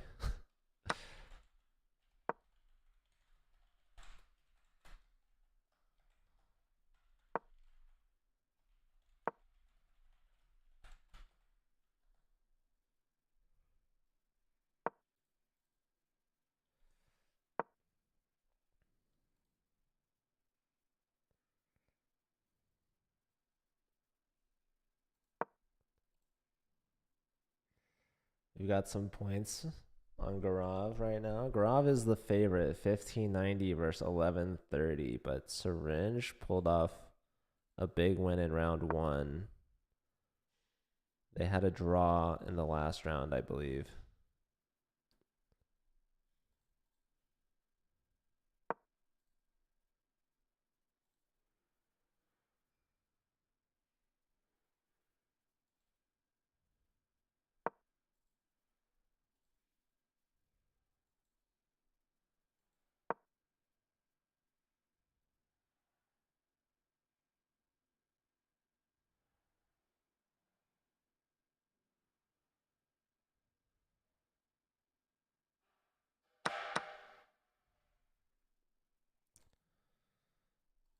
Let's see. We have all 4 games being played. Can you believe it? Prasoon is back.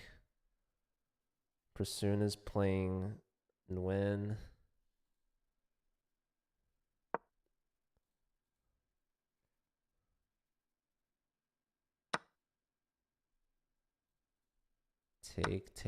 Taking here right away. Yeah, rook on the e file. Prasoon is ahead in development. Bishop blocks. Pressured here. I guess this is there.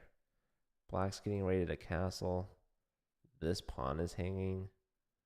Perhaps. You don't really want to take this, I don't think, because bishop takes. You can't take because you lose your queen. If you take the queen, there's rook takes. If you take back, then voila, you get back rank mated. So definitely looks like a juicy free pawn right there in the middle of the board, but seems a little dangerous. Don't think you can take it due to tactics. And Nguyen has more time than they've started with. Prasoon. Trade the bishop. Debub had the queen recapture on pre-move. Queen over, saying go ahead, try to castle if you'd like. But the knight can go here or here or something. Attack the rook. You don't have to castle right now. Knight goes here to defend, so that makes sense. Now, if you castle, there's rook takes, queen takes, queen takes. But then there's rook here. Uh-oh. Queen here, I guess? Very interesting stuff. And then what? I don't know. Bishop here makes sense. Guarding e1, right? So now castles, can we take this? Rook takes, queen takes, queen takes. Could have been a thing. Here, there's bishop. Okay, bishop hits the rook, supports the d pawn. This is a pass pawn, not connected, but it is defended, and slightly supported as well by the queen. All right, rook here. Nguyen says, let's trade down. I like this endgame. I'm up a pawn. Rook over. Taking the open c file. Let's check on Syringe versus Gaurav. Looks like Gaurav is up 2 pawns to nothing. So both sides with bishop pairs. The bishop gets hit by the rook. Bishop steps back to b4. Maybe going back even further would have been more helpful, because then the pawn could continue its journey. Here, if pawn pushes, there's rook takes bishop. Is the bishop doing anything important here? It's just chilling. It's just chilling. Rook maybe gonna come to the c file, attack this guy. Yeah, pawn push. Queen in now. There's this. There's also this. Queen was defending that. Lots of time as well for Gaurav. Finds the move for sure. You can't go here because there's that. Is the rook trapped actually? That's kind of sad. I think you have to sack the exchange now at this point. So yeah, queen b5 drops not only the pawn but the exchange as well. These bishops just completely dominating this rook. Here, hitting the queen. Hoping to free up the b2 square perhaps. Okay, this does free up this square. But there's like queen here maybe. And if this, there's that. I don't know.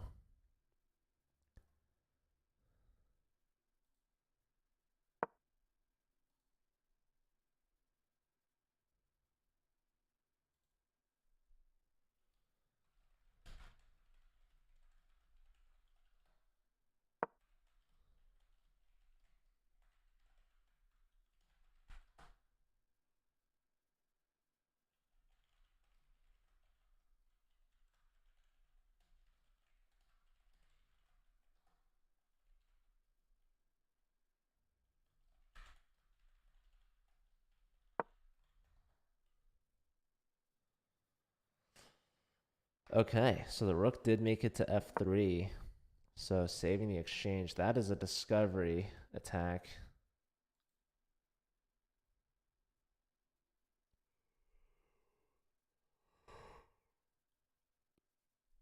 There's this move. Lining up that. No, there's this. All right. Either way, I think Syringe is not going to win this one. Hero Wizard gets a point. So that's their second point of the match. Keeping it close. There's 3 games left. Technically, there's a 4th one that's missing, but UMass has 7 points. They're going to try to win it. They need a 1.5 points out of the remaining 3 to win it outright. Although they can claim a forfeit win against Pursoon, who missed round 3 somehow. Claiming technical difficulties. Lots of pressure on this pawn. Hard to stop. Black does have the outside pass pawn at least. So, also potential for back rank threats. Apparently, this is the top recommended move. And Nguyen finds it. Yeah, this has been a crazy game so far. The rook was not traded for 2 minor pieces. That was a free piece. What the heck? That Nguyen would just give up a piece like that is just crazy. Nguyen gets 2 pawns out of it, though. So, yeah, eval is 3 pieces for it. Rook takes, pawn push. It's very interesting stuff happening. Queen d2. Everything's defended. It's bishop versus 3 pawns. No, bishop versus 2 pawns.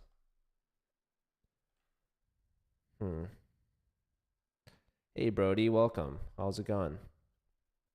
You've been missing some predictions. Gaurav won. India trying to mount a comeback here in round 2. They're only down by 1 game and looks like they're gonna win this one as well. I mean, just a very unfortunate piece blunder from Nguyen. Maybe a mouse lip? I don't know. How's Tanmai doing against Vanch? Tanmai definitely higher rated, up on time as well. I mean, India could sweep this round. What's with the pieces? What do you mean? Tanmai looking to push the 2-on-1 majority. Yeah, just up a pawn. This would be a crazy comeback. Very handsome. Pieces look fine. Thanks, Lance. And thank you, Nib. Appreciate that. Can we play the forfeit win? Yeah, I think you can. You already did on Nace, right?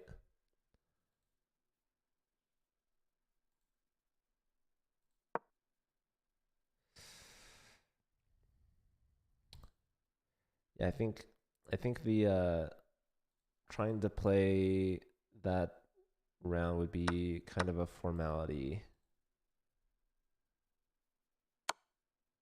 Waiting for the rook trade. All right, there's a rook trade.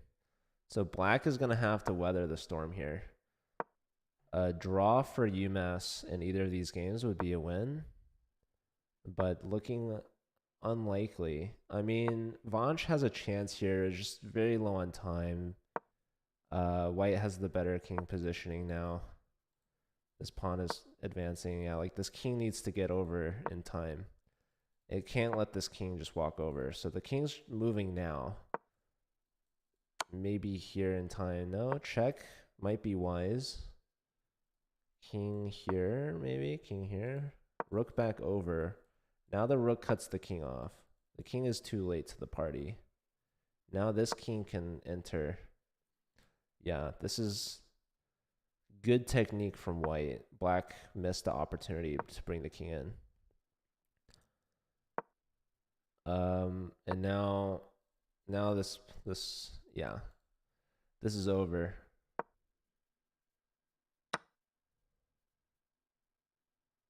One second, check, block. You'd have to go back, then you lose that pawn as well. Queen with check. Only hope is stalemate at this point. Let's check on Prasoon real quick. Prasoon is winning, still up a bishop. Check here. Also, this pawn is looking good. This bishop and rook both preventing these pawns from rolling. All right, one pawn pushes. This pawn pushes. We're behind it now. You can take this. And if takes, there's queen with check.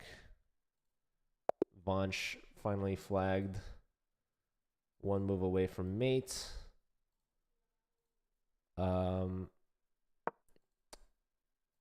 Yeah, let's see. That was a win for Tanmai. I guess Vanch gets a point, huh? Against Prasoon. Alright, there's a queen on the board. This game looks like it's gonna get to an overtime. I guess that's a sweep from India, which is crazy. Only hope here now is a stalemate. So let's see, how do you get that job done? You gotta get rid of this pawn push. You gotta push this guy. You gotta get rid of him while you still can. Push. There it goes. Pawn takes. Check. Just king here and mate next. Unfortunate round 4.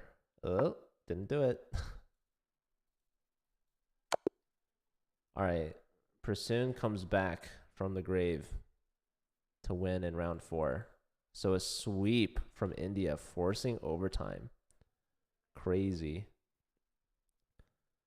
So yeah, tied 8-8.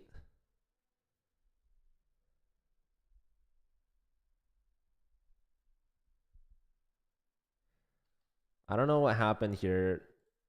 Nguyen just dropped a knight for nothing.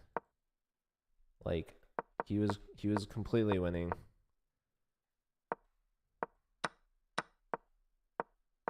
Knight here. Just very confusing.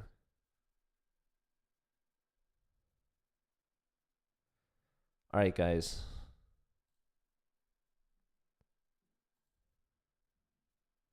They're going to repeat round 4, switch colors, and play 3+2. Let's do another prediction. Lance, you're too kind. All right, Gaurav won their game. So whoever bet keeps their points. We're going to do another prediction. So, yeah, I mean, honestly, if you sweep round 4, you're a heavy favorite in overtime. Just gonna say it.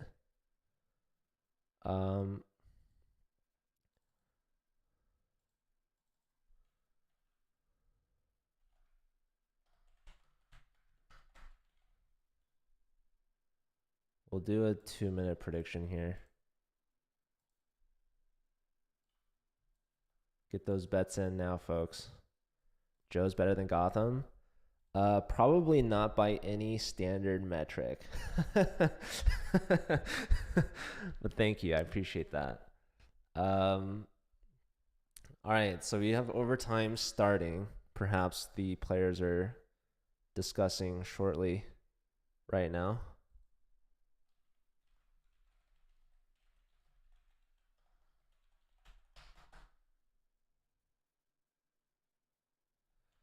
The CCL metric, an unknown hidden metric. We're beating Gotham there. I don't know, if Gotham just started picking up college chess commentary, I'd be like so ecstatic. And then he would quickly beat me there as well. Ooh, we got a lot of points in for UMass. Confidence, perhaps. Overconfidence, potentially. Brody with the 4.4K. Did you just watch round 4, Brody? You want to be proven wrong? All right, here's the 3+2. This is Nguyen's chance to prove or to come back. I mean, India Institute of Technology, they have a perfect 2 points on every single board for their total of 8. Yeah, very interesting.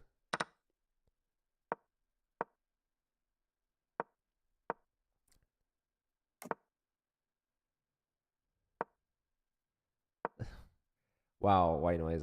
That doesn't seem very nice.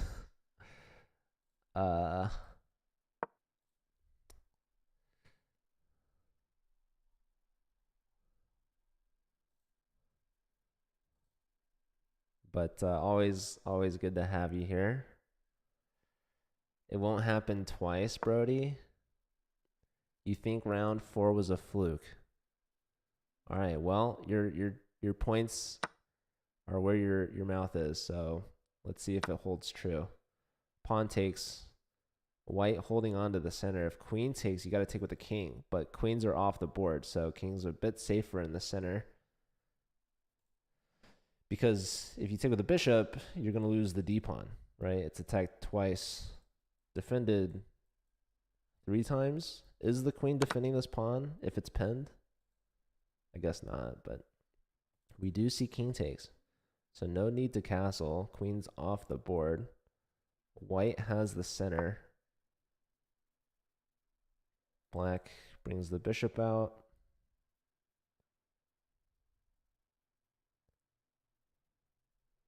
Where are the rest of the games is what I want to know.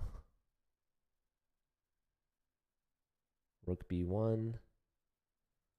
All right, we've got an English opening here from the Hero Wizard playing against Tirth. So yeah, if I were to say who would win this match, I think India.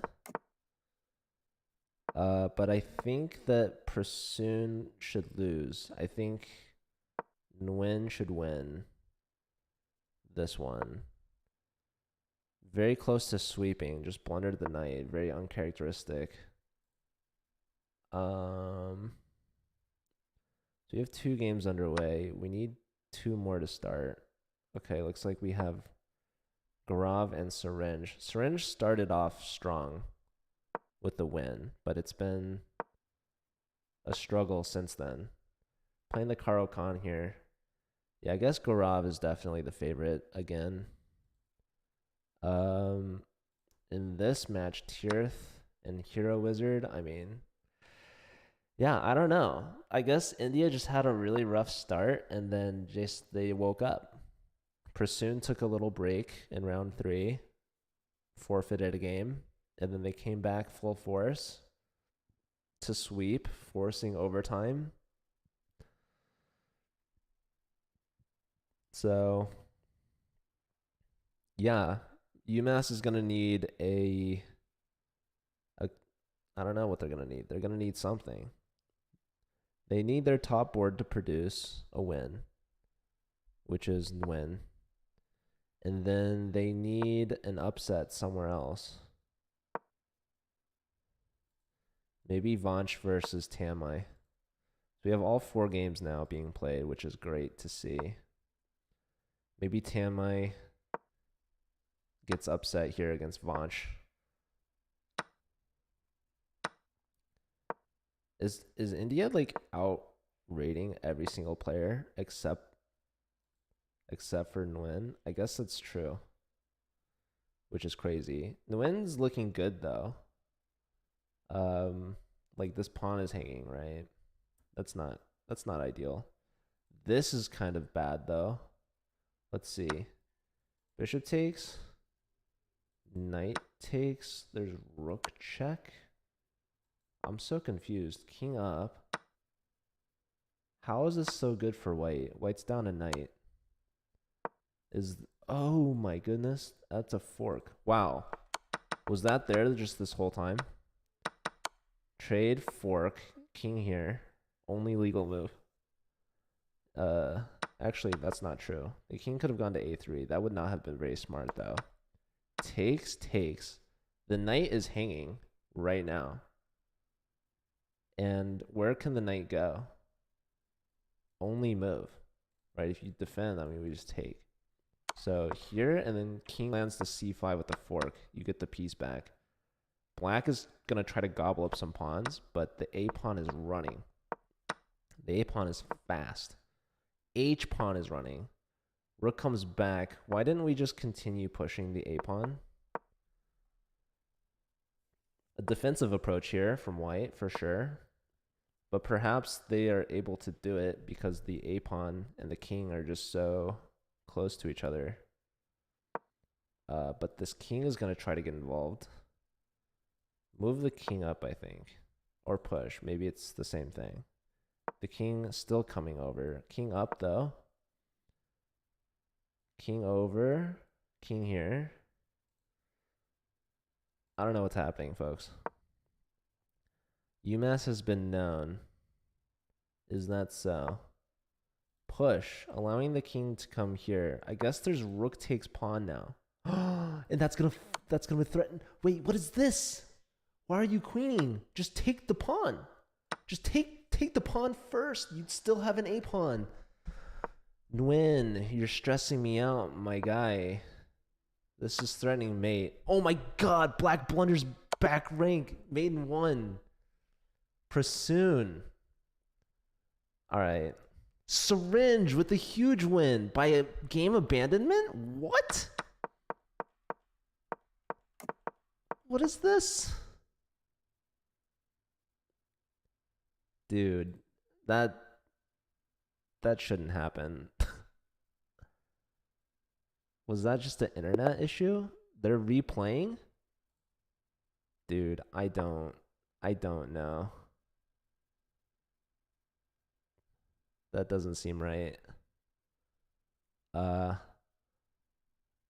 I do know is that Nguyen got a win, so we'll put that on. What's up, Ross? Good to see you.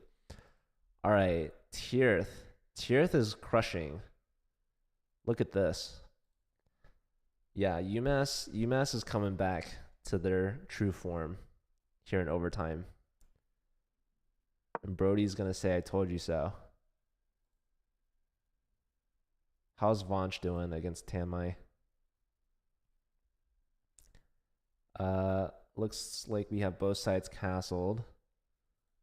The old queen and bishop duo here with the rook opened up. Bishop takes.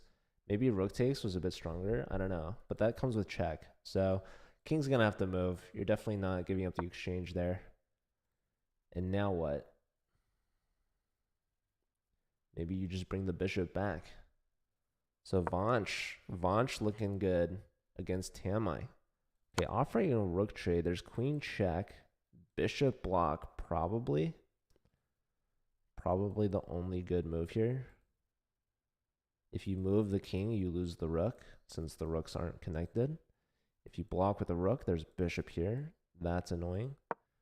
Therefore, bishop f2 is needed, and it's been played.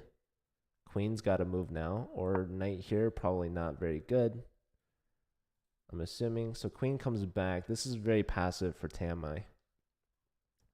What is the material count? It's dead even. So that is interesting. There's bishop takes. No, you don't want to do that. Bishop here offering this trade. We want to get the queen in. Computer does not like this for whatever reason. Takes. Maybe there's, okay. Oh, wait, this, your rook is hanging. Uh-oh. Well, oh, this is pretty annoying. Hold on. Can you take this? Rook takes.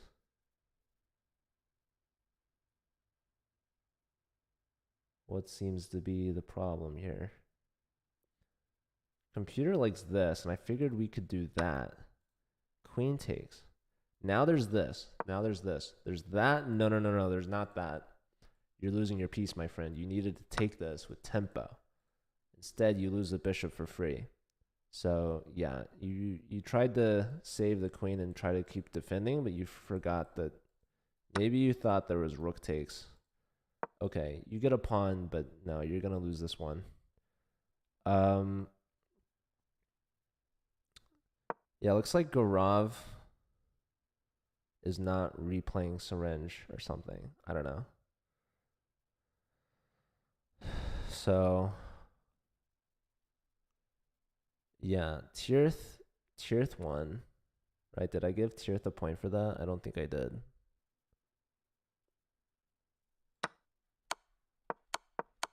Yeah, this was just a beatdown.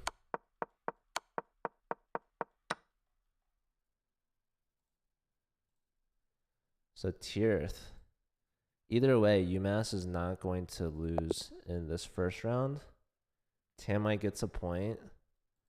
Now the question is, does Syringe hold up the win against Gaurav? They haven't replayed. So this game apparently won by abandonment. I don't really know. We replay some co-commentary from Brody. I'd love to. Bring Brody on.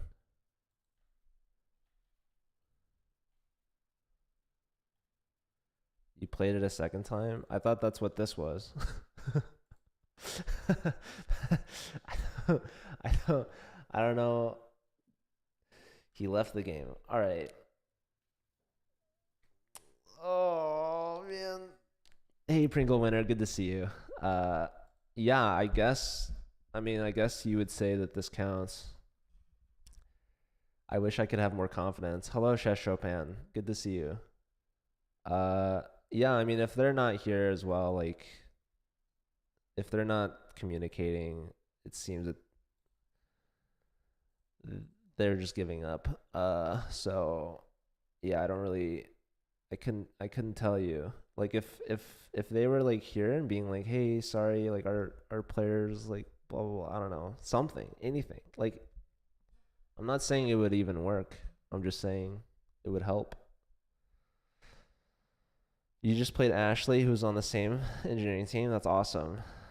Yeah, Ashley, I'm assuming from Carnegie Mellon. That's really cool.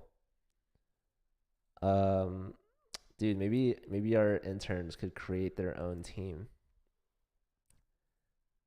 Yeah, UMass, I would do that.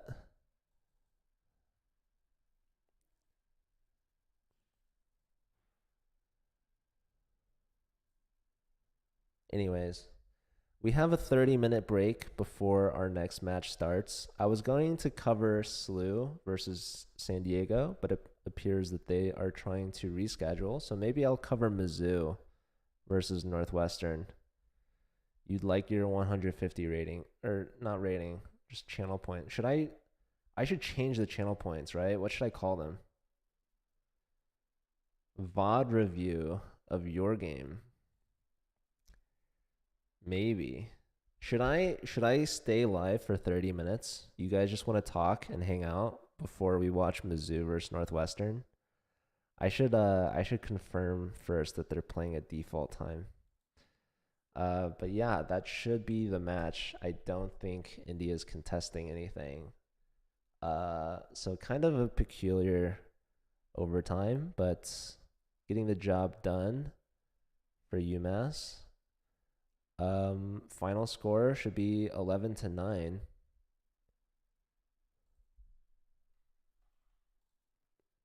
Anyways, thank you all for watching. That was a Division 7 match between UMass. I guess we're paying out Brody's prediction.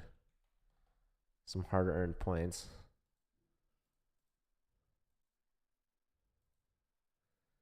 Anywho, um, Evan played a game and that was against Ashley. Let me see.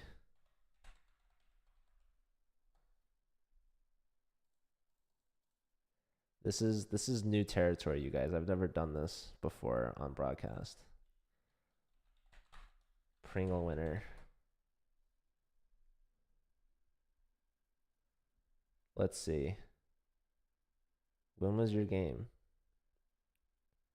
I see you just played a bunch against Shuttle. You played someone called Scott. You played a National Master, RT. Forgot RTD is is that from Carnegie Mellon? She's I blundered my queen for sure, right? This is your game? You linked it. Sorry. I think this should be it.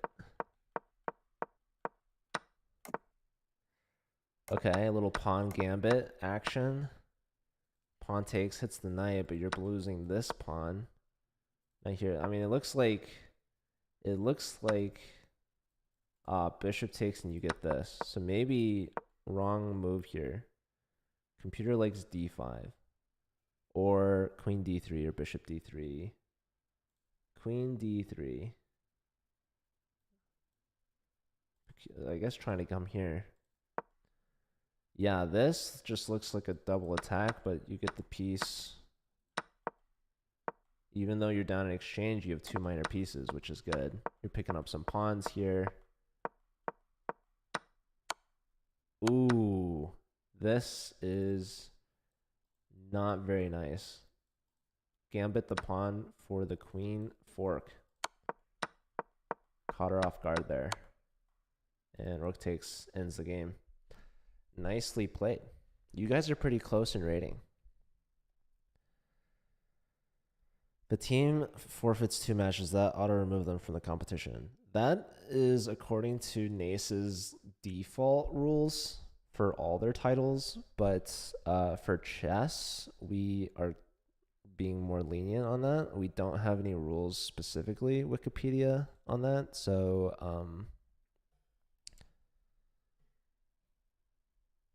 I would say no.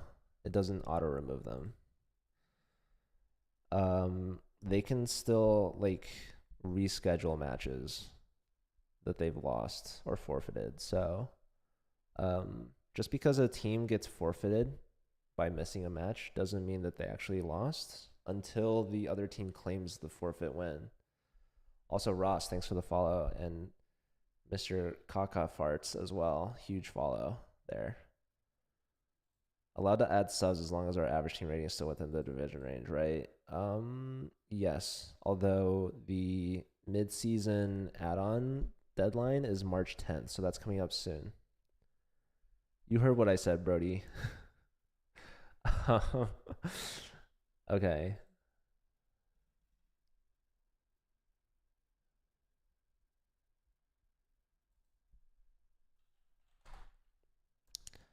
Let me check with Northwestern.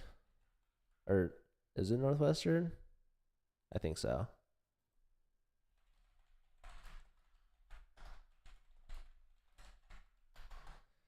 All right. Well, you guys, I guess I'm not gonna take a break. We're gonna chill for 30 minutes together while we figure out who's playing Mizzou versus Northwestern. Because apparently SLU is rescheduling that, or maybe I could stream Arizona State versus U Chicago. Is Subham still in the chat?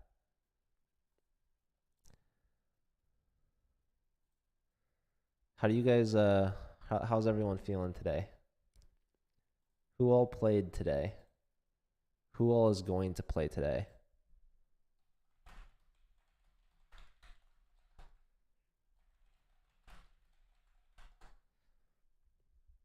You're doing good. Subham's still in the chat. All right, Subham. Are you about to play in 30 minutes against the U Chicago team? Are you ready? Have you prepped?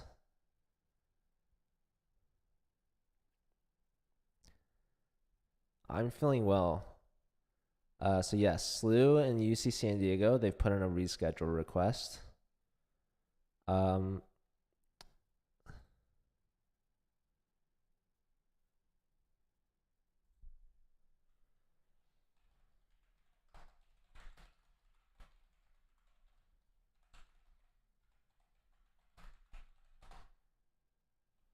Let me ask the Mizzou team.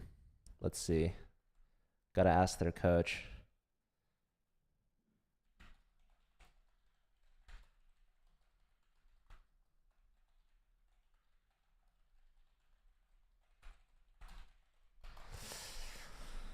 You guys think they'll put in not a wonder. You guys think they'll put in Oparin? Waking up more than 10 minutes before the match, that's huge, Evan. That's what led you to the victory against Ashley.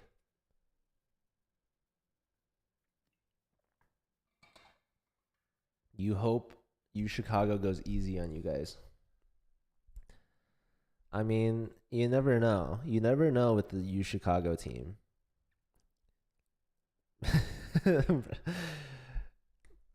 We've got the clip. Oparin is OP. RN.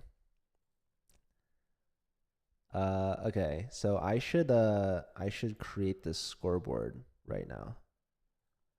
I would show you guys, but maybe that's unprofessional. I don't know. You guys want to see me recreating the scoreboard for this matchup? I'm giving you some behind the scenes secret prep on how to stream. How many of you guys are interested in like I don't know. There's a lot I could ask. I know some of you stream. Some of you have that experience. Some of you might have an interest in it. Some of you have tried it, maybe wasn't for you, maybe didn't like it as much. I don't know. But obviously, like I do a lot of streaming. I like enjoy it. It's a fun hobby for me, but I also have like the means to do it, and I have the time and the energy. Um, and it helps that I have a job that aligns with that. So, how many of you would be interested in like pursuing a career in chess? Maybe streaming, maybe not streaming. I know we have Evan in the chat who's done an internship with chess.com. Um, I've had people ask me about internships regarding content creation and like streaming like that. We haven't had an intern position for that, but we could create an intern position for like social media managing and marketing. Honestly, I should have a personal assistant, like an intern, just creating these scoreboards for me. Like, I don't know why I'm out here commentating, producing, setting up. I'm just kidding. I really love my job. I don't know if you guys could tell. Um, but yeah, sometimes it's tough, because it's all the matches are on the weekends. But uh, days like today, I have nothing else on my plate. Like, there's really nothing else I'd rather be doing. Like, what else would I be doing? It's raining outside. Commentary intern. I can bring in guest commentaries or commentators. Um, like someone said we should bring in Brody. I'd love to. The problem is Brody's team just doesn't show up. And like Brody's a player. Brody doesn't have the team that could play for him as he commentates it. Unfortunately. It's the reality of the chess club situation at SIUE. Eating some almonds. Listen, that's for my personal stream, all right? This is professional moments only. What clip are we talking about, Brody? Imagine not keeping an eye on the CCL Discord's Twitch channel at all times. Ooh, we have Nathan that's live right now from Chapman University. Yeah. Is that so, White Noise? Really? Attendance issues? That's unfortunate. A dream job? Well, it's definitely my dream job. You don't think you could do commentary while playing Blitz? Skill issue. Is it a team attendance issue or a skill issue?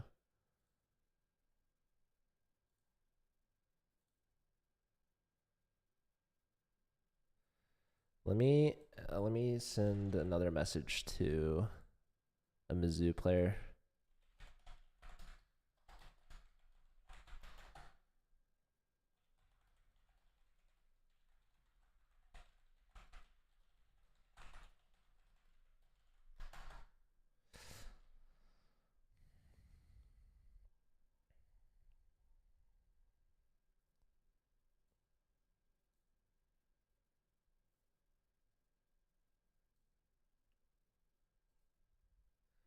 I should have the Northwestern lineup apparently they're missing one of their top players, but I do believe Dachi is playing, which is always a joy to watch.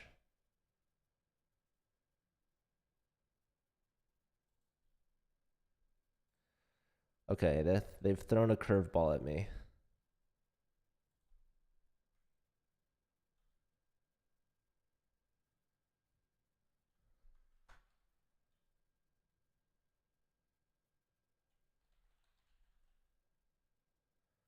Let's see. They have a new player here.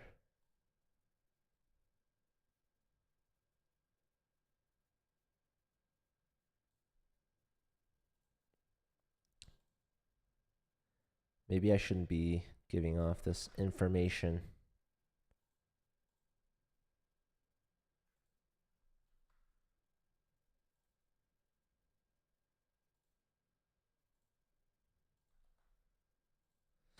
All right.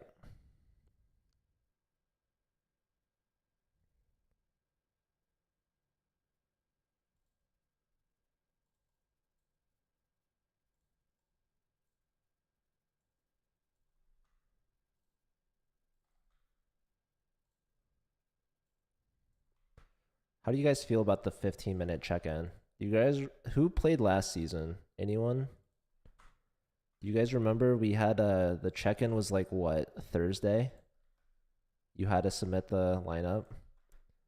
So, I don't know. Some people complained about that, said it was too early. I think this season it's kind of a compromise. It's more of like what the function of the platform allows. So what they do is they don't require check-in until 15 minutes before, but they lock the roster 24 hours before. So you can't add any new players to the team in that time. Is that better or worse than last season?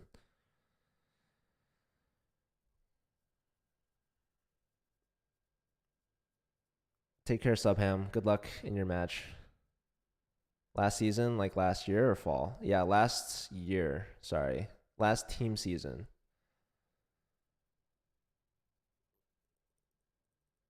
15 minutes is good.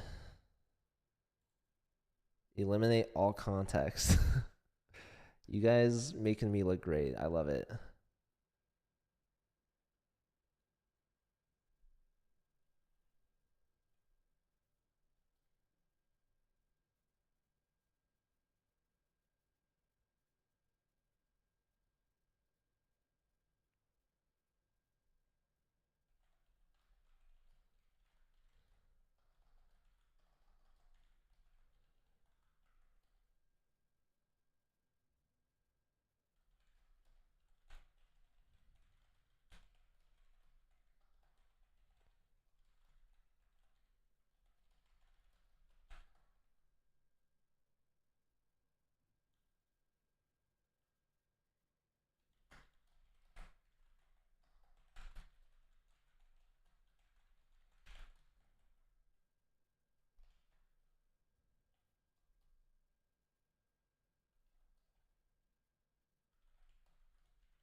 You didn't publish it? Nice.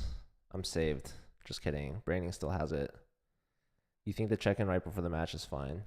Yeah, some teams will have their own opinions. I'm gonna have to make a end of season survey like we do every year and gauge what people think. Um, Overall, I like the platform better for sure. I think that one issue they're still having is well, they don't have the board orders right for the matches, which is kind of an issue. Um I believe it should be fixed though before playoffs, but no idea. Um yeah, haven't heard back from the Mizzou team, but we are within 15 minutes of the match, so maybe they will submit their lineup. Let's see. Mizzou versus Northwestern. They have not yet. Oh, they have. Okay. It's Antipov, Irina, Begim, and Repka. All right, let's go. Let's put that in. So no Oparin today.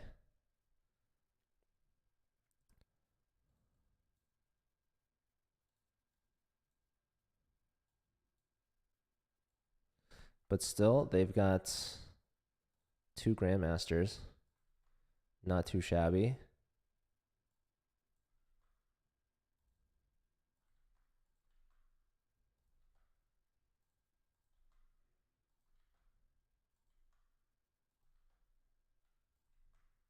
Begim's name is so long. I have to abbreviate it.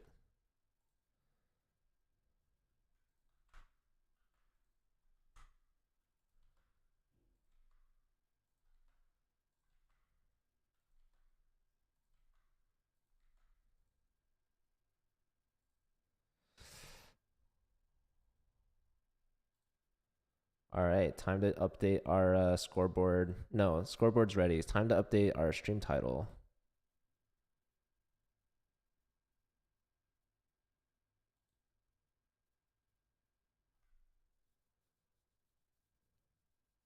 See ya, Evan. Good to see you as always. All right, you guys. Should I do a prediction? All right, that's not really the question that I wanted to ask. I'm going to do a prediction. The question is, what should the prediction be?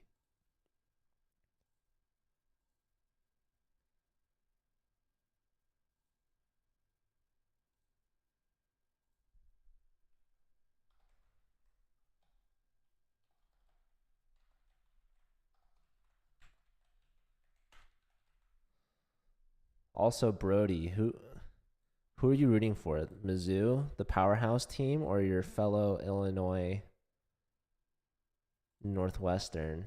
Although they could be considered a Chicago rival, perhaps. I don't know. I think you got to stick with the underdogs. Flip a coin? No, we're doing it. We're doing it. All right, we've updated the title. Now we post on social media, on Twitter, right?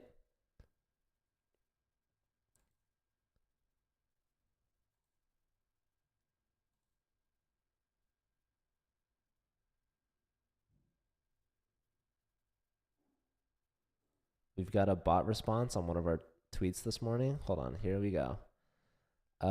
Let's see.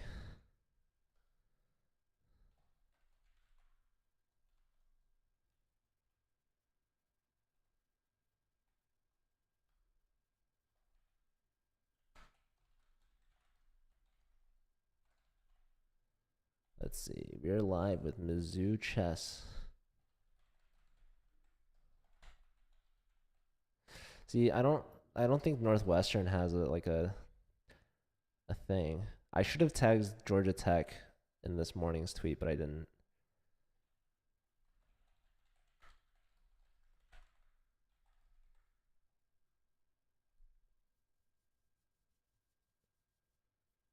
You're gonna have to go with them. They gave you an offer and you chose SIUE, really showing the recruiting power over SIUE.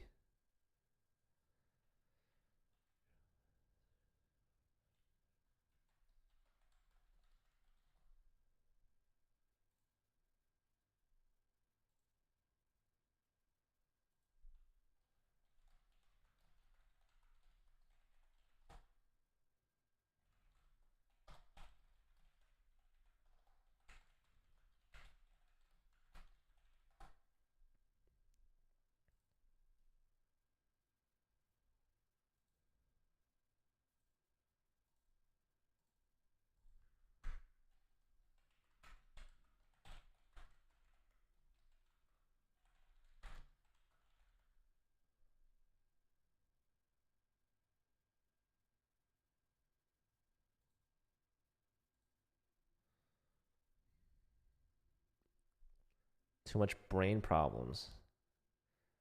Oh, with concussions, yeah? That's unfortunate.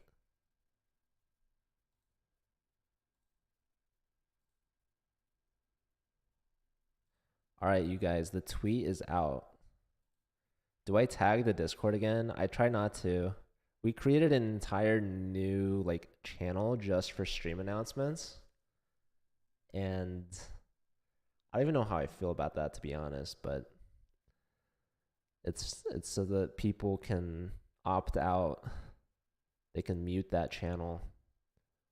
But yeah, typically when I go live, I don't tag everyone for every match. It's just whenever I go live. But as a result, people are missing out potentially. But I don't want to like bother them, you know? So, anyways, at least I'm live now and I have all of you here. And that's what truly matters.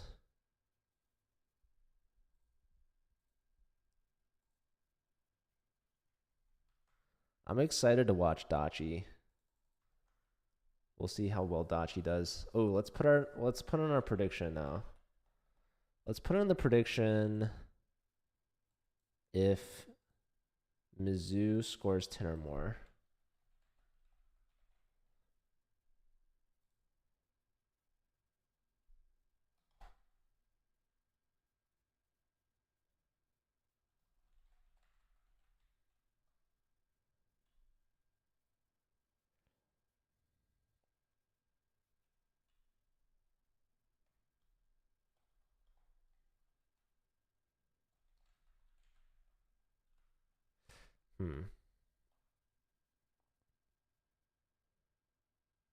Or, you know what? I'm going to change it. Does Mizzou win by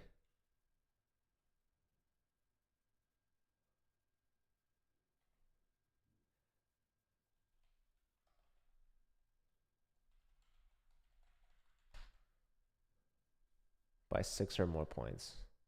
That'd be the same as winning 10-6, right? No, that would be winning by 4.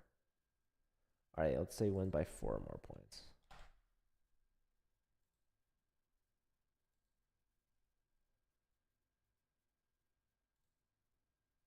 Because the problem with saying do they score 10 or more points is that sometimes the match would go to overtime and then they would get to 10 points. But the insinuation is that 10 or more by like the end of the 4th round.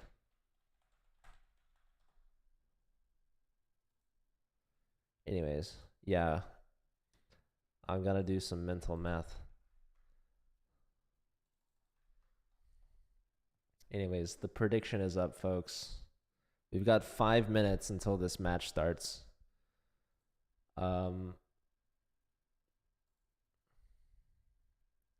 else do I have to watch today?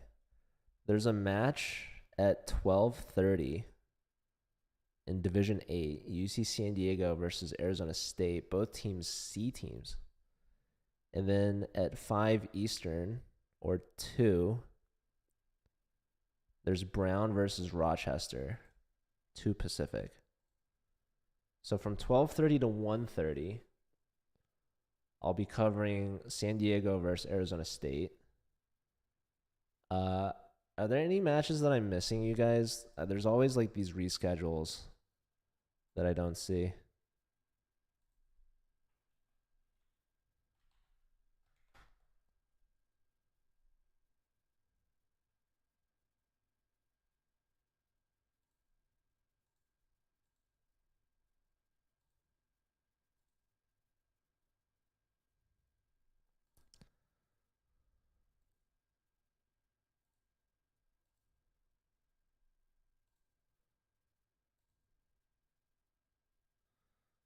Yeah, I need teams to start letting me know if they want their rescheduled match to be streamed because sometimes I miss them. You want to bet? No, but you also want to bet against whoever put 3K on the line. Yeah, sometimes you gotta make the strategic bet. You don't have to always bet with your heart. We have 3K on no and 2.7K yes.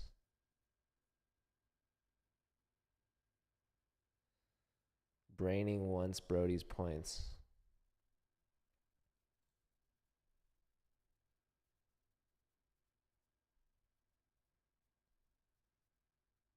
Subham put in the 2.7K. So basically, we're asking if Mizzou will get to 10 or more.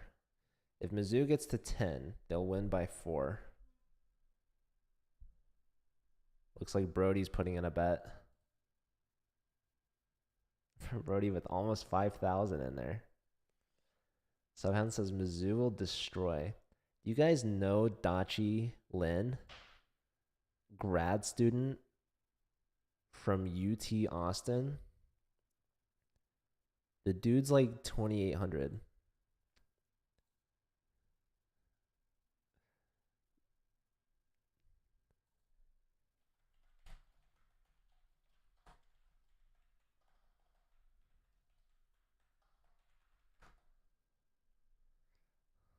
All in. Dubham has never been wrong. Braining wants the points. Braining is hoping for a big upset from well, not only Dachi but all of Northwestern.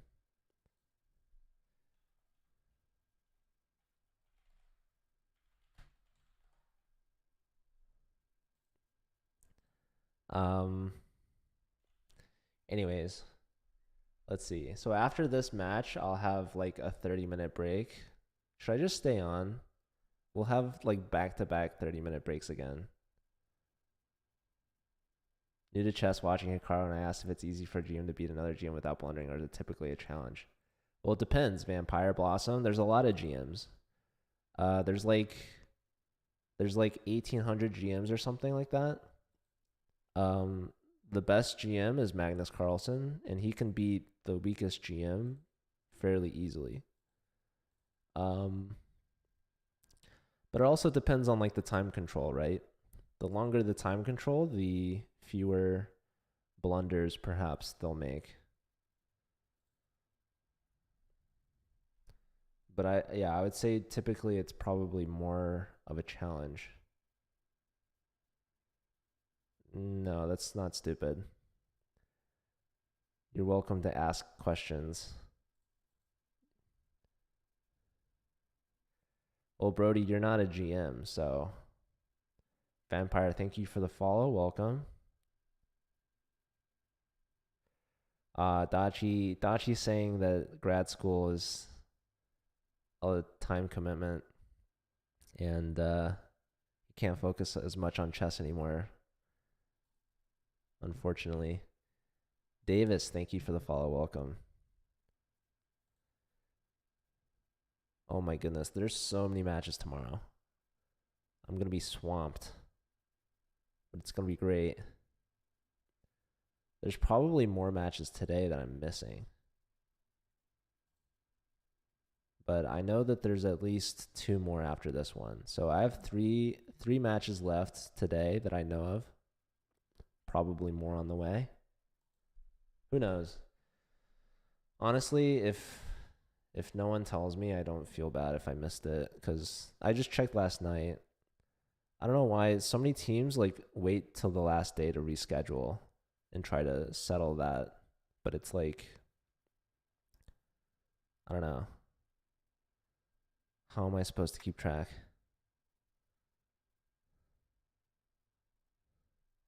Maybe there's a better way. I'm just complaining. So let's see. The game should start at any second. You've been playing for a week and it's so much fun. That's awesome. Love to hear that. I'm glad you're enjoying it. Let's see.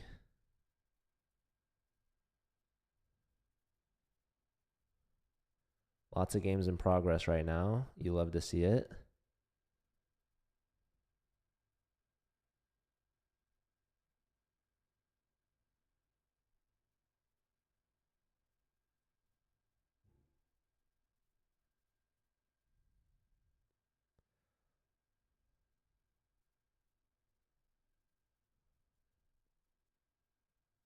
Yeah, Brown versus Rochester. That's 2 p.m. Pacific. I'll cover that.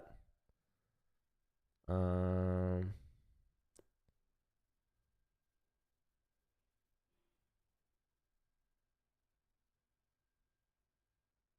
yeah, and UC San Diego versus Arizona State. I'll cover that. I don't see anything else.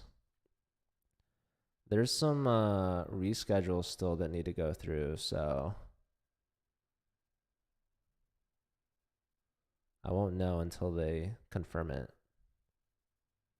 Also, why hasn't this match started yet? Am I crazy?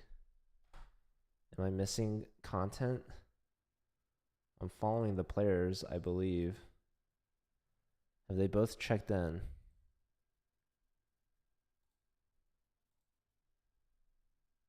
This is a good question. Let's see. Mizzou versus Northwestern. Northwestern hasn't checked in yet. I don't think.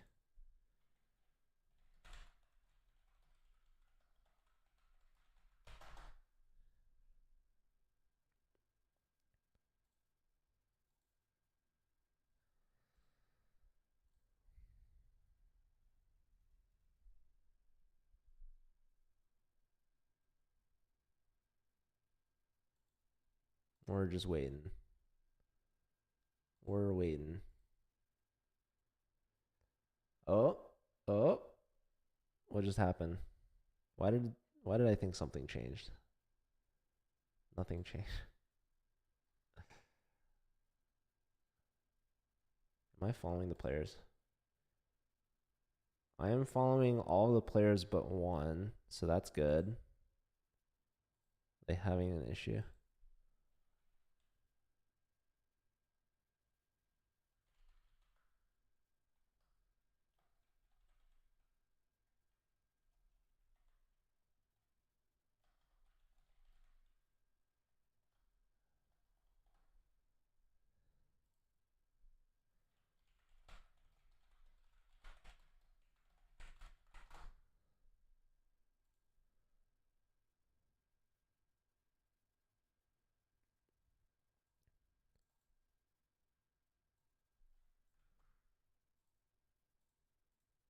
Oh, we've got a game.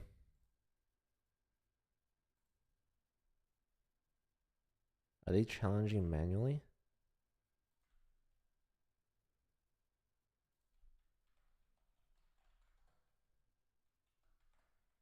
It's this guy.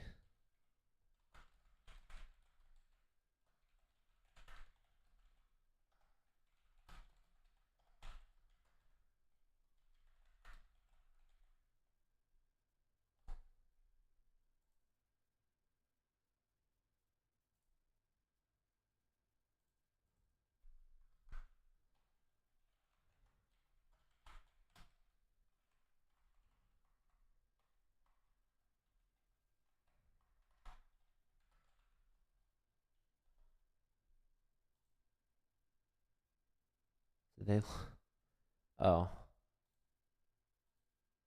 I think they're logged in now. All right, anyways.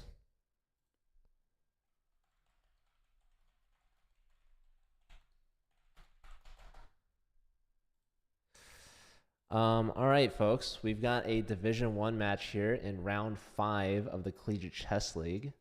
My name is Joe, and I'm the commissioner of the league, and I'm excited to watch this match. Mizzou, obviously, a huge scholarship team. They've got a bunch of grandmasters, but Northwestern, not to be slept on. They've got a very strong player of their own, also known as Dachi Lin. He is usernamed 1800 strength, but as you can see, he is over 2800.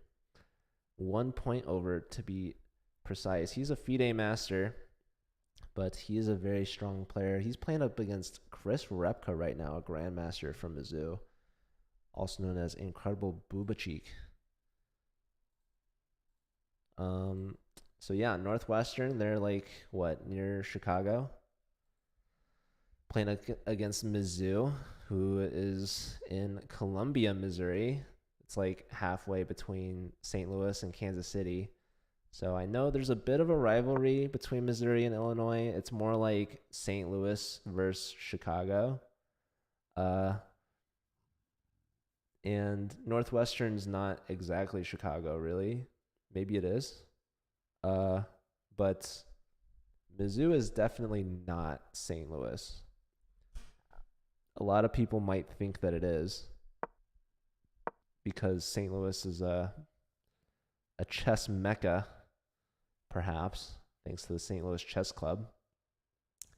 But Mizzou is not really that close. It's like what? I would say an hour and a half away driving. I don't know. I've only been to Mizzou once. I've never been to Northwestern, but I have been to Chicago. All right, interesting moves here from Dachi, right? We've got both sides castled kingside. Rook gets off this file, wants to push the pawn. Rook also supports pushing the pawn, hits the bishop. We see this pawn advance.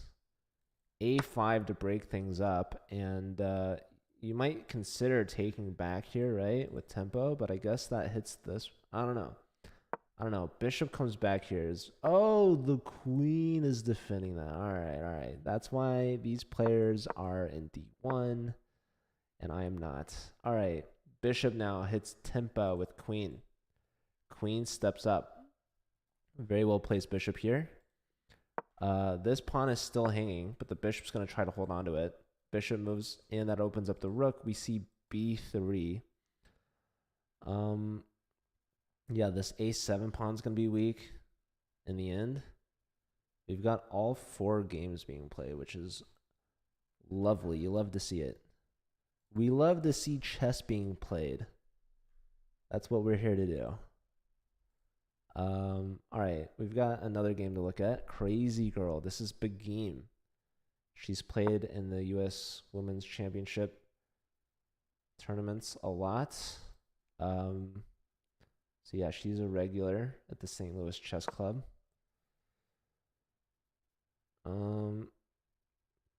Yeah, she's got the black pieces here. 2,500 against Vala Neal. Neal is a sub player for Northwestern. They're unfortunately missing their team captain, Nikhil, who's a strong player. Vala, I don't know if they're actually 1,300, but if so, that will be unfortunate. But their position doesn't seem so bad right here. The queen has to retreat and defend the c-pawn. If you castle, you might get discovered double checked, which isn't ideal. So yeah, not looking too good for the Northwestern team. Antipov's at $29.99. He is a discount 3K rated player. Your points rating, yeah. maybe an ill-advised bet. I mean, to be fair, I didn't know either. Northwestern normally, I mean, if I check Nikhil's rating, let's see. If I go to the roster, and if you want to see it too, it's ! roster. You search for Northwestern. Nikhil is rated 2385. So, yeah, pretty strong player, but I guess Neil is subbing in today. So, Brody's points. Yeah, soon to be Brody's points. All right. So, Antipov versus Puma Girl. So, in this matchup, later on, we'll have Puma Girl versus Crazy Girl, which will be fun to see. Here we have Fish Perfect versus Okapi. This is Benjamin Schindel. Fish Perfect is Arena Utiatskaya. Hope I said that right. We're gonna stick with it.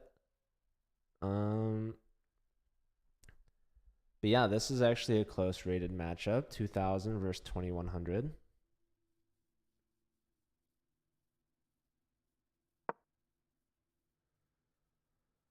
Opposite side castles. And whose king is safer? Maybe this king with the bishop tucked back, but the knight's getting kicked. Pawn push. White's got the center for sure. This pawn's pinned now after the knight move.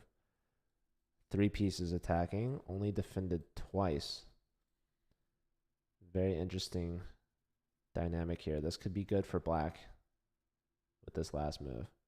Now white may be going to try to go for this, but this knight is defending the pawn. If the knight moves, then black can take with the knight and defend at the same time. Knight here would threaten checkmate.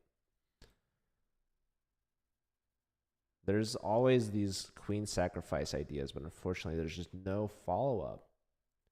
You'd love to see that if there is just any diagonal piece that could join. It's like pitch perfect, but fish perfect. Exactly.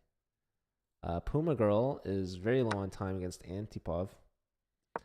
I wonder if Antipov is going to get any rating from this match. Maybe potentially going to get past 3,000 here. Antipov just mopping up. He's up a piece. He should win this one. Crazy Girl wins her game. No surprise there. First point of the match against Vala. Vala's going to have a rough time here, but at least fielding all 4 players. Maybe they get an upset against Fish Perfect. Maybe. We'll have to see. Yeah, Antipov's going to win this one soon. Let's check back in with Dachi. Dachi looks to be not doing too hot. That is a strong bishop if I've ever seen one. What happened? So bishop pair for both sides. Bishop back. And we've given up the exchange. Yeah. The bishop hits this rook. The bishop's going to get this rook. So taking a pawn here. Attacking this. Attacking this. So temporary exchange sack. But going to win the rook back and be up a piece. You can take this if you want, but check or rook here, either which way, you're going to win. Bishop here, rook here is going to be made next. So Repka gets a big win against Northwestern's top board, Dachi. And Dachi is higher rated. He's no longer 2,800, unfortunately. So Begim gets a point, Repka gets a point, Antipov gets a point. 3-0 lead right now, but Northwestern with Okapi here looking to take down Mizzou's 4th board, Arena. Can Ben do it? It looks good. Ben's up a ton of time as well, a minute 50 compared to Arena's 16 seconds. So I don't think Northwestern's going to get swept here in round 1, but it's going to definitely be a lopsided match. Mizzou lost the other day to Chicago. That was an 8.5 to 7.5 match, I believe. The eval bar did not like black's last move here. Let's see what it likes. It likes 2 different moves here for black. F5 is one of them, and rook to C2 is the other. Neither of these moves were played. Queen here, and that immediately allows apparently the move queen e3. Knight hits the queen. Queen d3. Pins the knight. Now we have this move, and now eval's starting to like Arena's position, even though it looks losing. But the thing is, though, I don't really understand this position. And I guess neither did Ben. What does this do, really? Yeah, we have resignation. Oh, that switched quickly. All right. So this move takes, bishop takes, and apparently the move here is rook c4. And then take the bishop. Wow. That was not played. We had takes here, and now knight takes, king takes, rook check. There's three legal options here. They don't seem great. So king a1, rook a2 is mate. King takes, rook a2 is also mate. So the only move here is queen takes, and that's not a move you want to play. And so Fish Perfect resigns. We have a point on the board for Northwestern. But that was a closer game, perhaps, than Arena realized. After this, there was rook c4. Rook c4. So, yeah, black was in desperation here. f5 opens up the bishop. G takes, bishop takes, out of desperation, and it works. As Arena went into Pac-Man mode with the pawn, but failed to see knight takes a3 check. Hits. And it hits hard with rook c2. So that is round 1 in the books. We've got 3 rounds remaining. Mizzou is going to look to add on to their lead.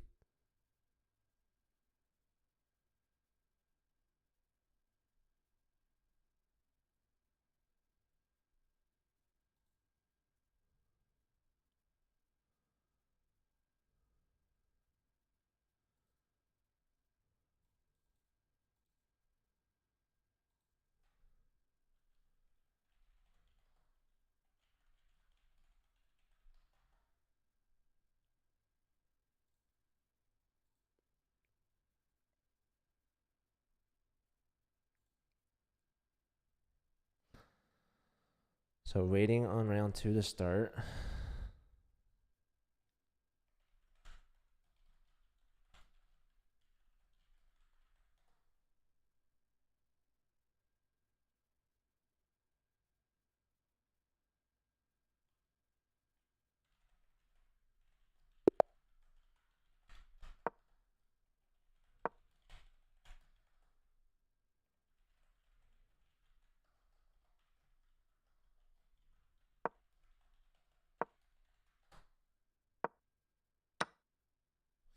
All right, round 2 underway.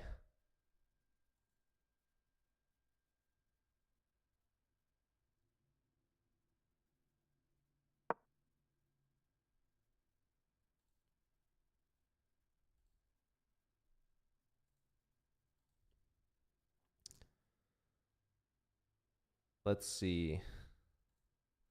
Got Antipov versus Ben. We'll see if Antipov can avenge his teammate Arena.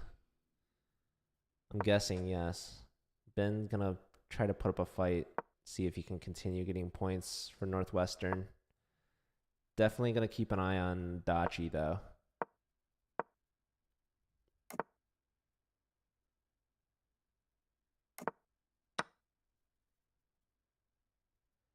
$2,085, and you feel really overrated. No, dude. That is your true rating for sure. Braining wants some. I don't know, Braining. Brody's pretty good.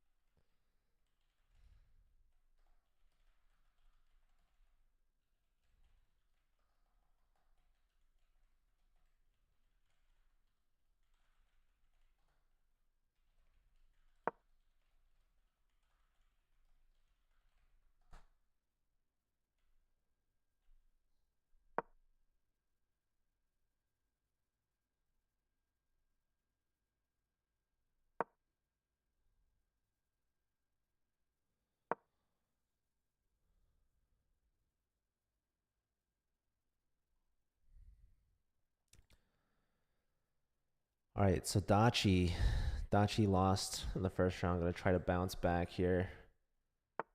Let's see. He's playing against Beguim. So he gives Beguim the center. Gives up a pawn. Gets the pawn back. Tries to take space on the queen side. Brings out the bishop. Bishop gets hit by the knight. Bishop gets hit by the knight again. Goes all the way back home. So these two knights, I don't know, have they been improved or have they been demoted? Right? Has the bishop done a good job? Knights moving like this. Interestingly. All right, pawn push. Solidifying the center. Kind of negating this bishop's view of the board. Dachi striking. Supported by the queen and the bishop. This is attacked by the pawn and the rook.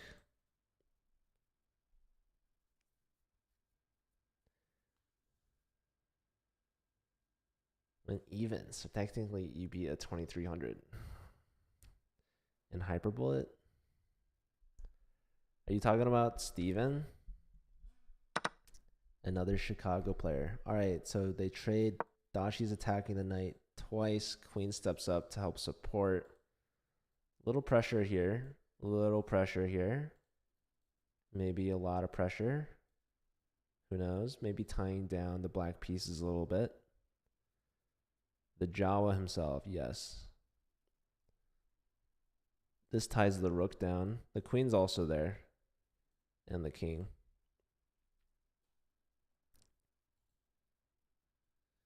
Just realized the sun is coming out and I'm looking very white.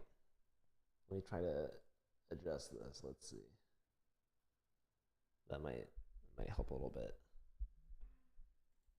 Brody's got the speed apparently. So queen f3 played, and now Dachi has to figure out what to do in response. Dachi is up 30 seconds, but investing the time back here. Beguim's got a good position. The bishop comes back out to d7. I was wondering why not back to d7 initially. This could be a loss of a tempo, although white has to bring the knight back to e4. Dachi's got a quicker response this time with rook from a to e8. c4 is hitting, displacing this knight, trying to open up this diagonal. Perhaps after removing this knight, this pawn's going to push again and attack this knight. But the knight can come back and block again. So the knight moves.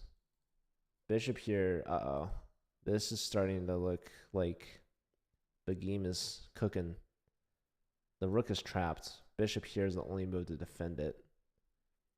And if that gets played, there's knight check this way.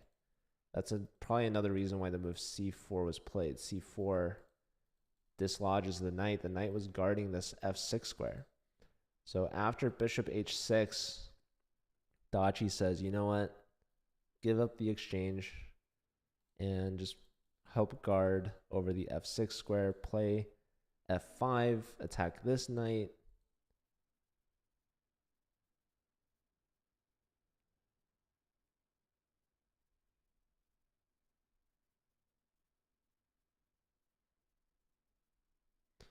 Yeah, apparently Brody's taught Hikaru everything he knows about duck chess.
All right. How's Dachi doing? So, Begim does not take the exchange. She says, I like my bishop on h6 too much to give it up for that rook. And the knight goes to c5, blocking the c-pawn, right? Allowing the rook. Yeah, this move, I mean, it's crazy. There's this, there's that. I don't know. There's like this threat. So steps back. Yeah, this rook steps up. Still not really the safest king. The computer here only likes a handful of moves for white. It's still relatively even, right? Dachi's just trying to survive right now. Oregon Big Red. We have Mizzou versus Northwestern. A classic Mizzou versus Illinois match. You have a pair of knights traded.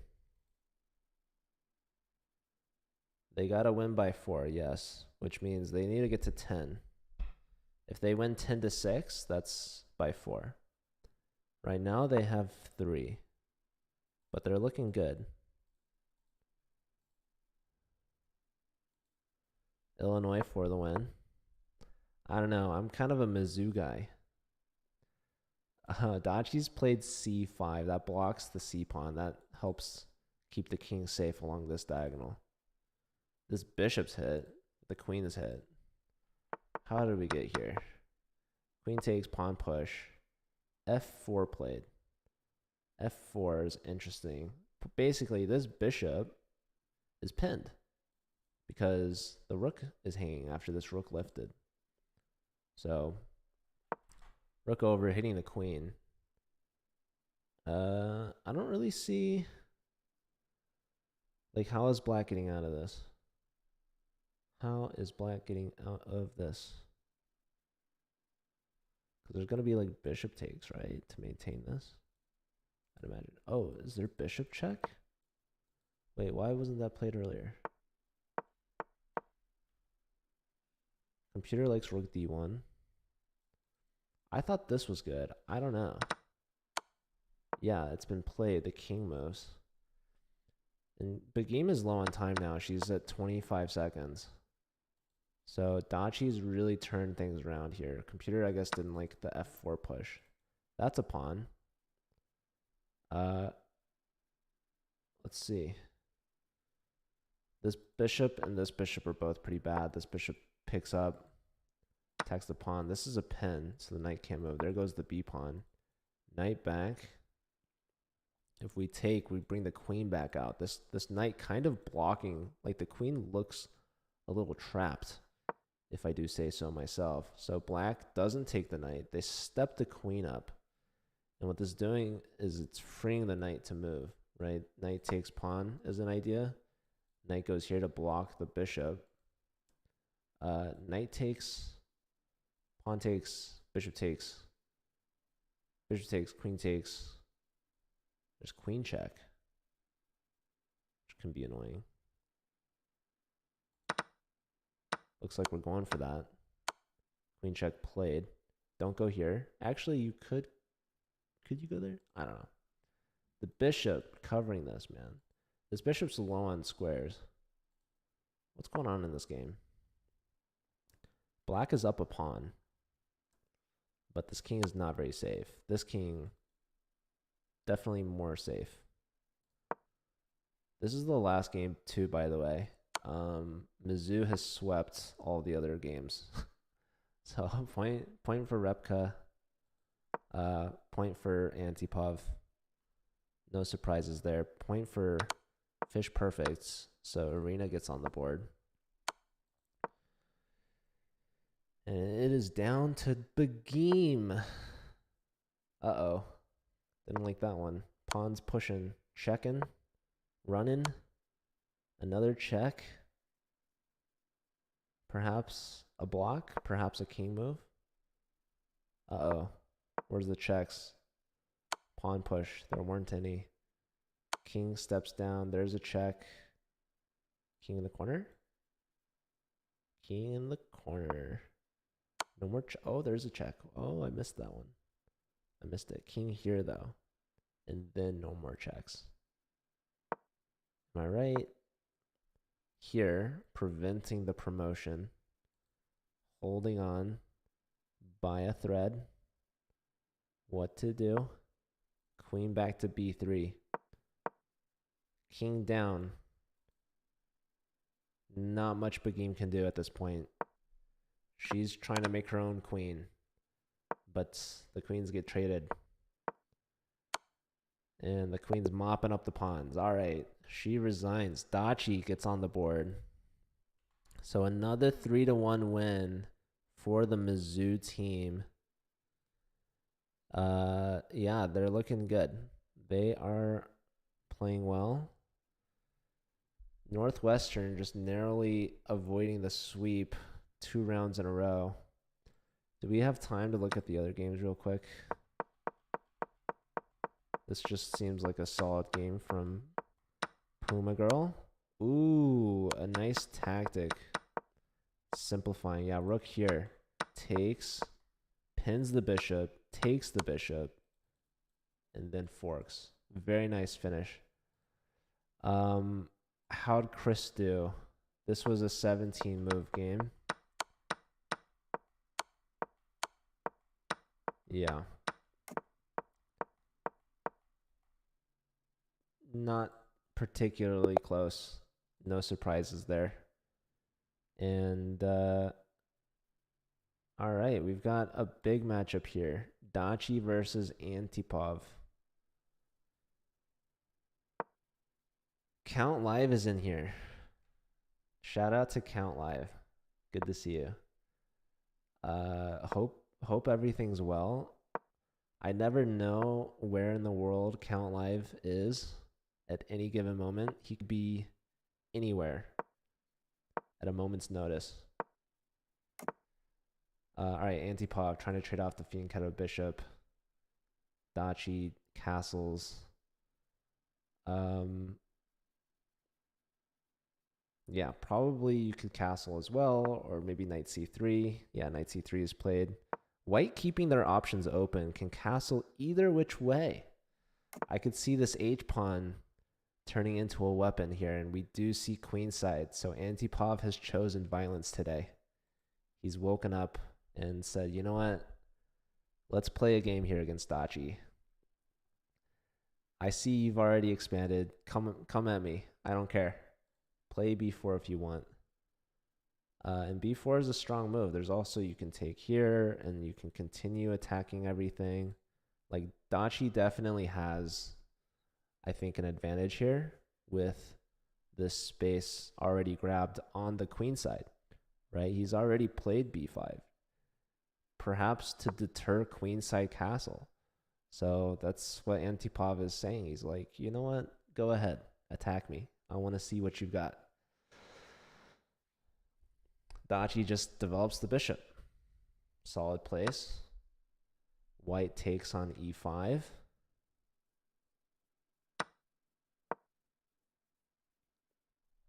And there you go.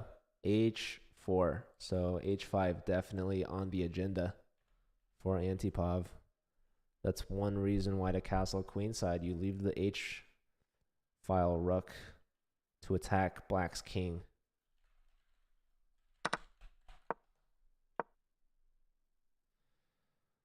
And we do see a trade.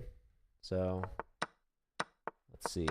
Bishop takes, queen takes, knight here, hitting the queen, hitting the f-pawn. Queen comes all the way back to defend. Now the knight gets hit. Knight steps up. And Antipov is building a time advantage here.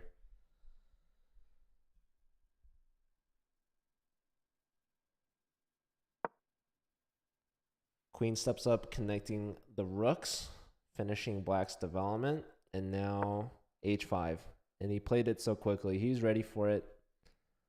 The only way to stop h5 is if black perhaps played h5 themselves, which is definitely a candidate move. But Dachi decided against it. And now he's going to have to deal with the repercussions of an open H file.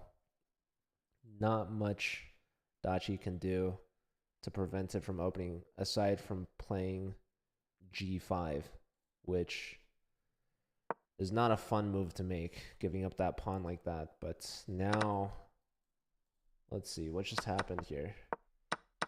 They trade knights, pawn takes, so black has an open file themselves. Very interesting. By the way, in this position, knight here, computer says taking on G6 is +4 for white.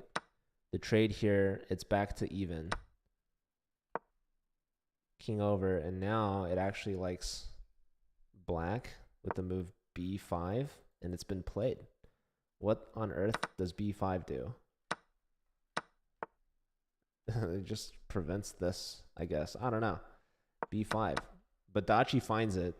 Sometimes these players just have, like, intuition. They just have something that speaks to them. They just know. I don't know. They play by feeling. And Dachi is surviving. Antipov trying to double on the H file as well as vacate the knights. This knight doing a good job guarding some key dark squares. It kind of keeps the queen at bay. The queen would love to step in. Queen would love to move, but queen is being held back right now, and this pawn, or this knight, is being anchored by Dachi's bishop, but Antipov continues doubling on the H file. You say Antipov is crushing. Well, computer likes this move. Says it's -2.5. We'll see if Dachi plays it. Dachi does play it. This is committal, right? Moving a pawn in front of the king, but it's, once again, it's anchoring down this knight.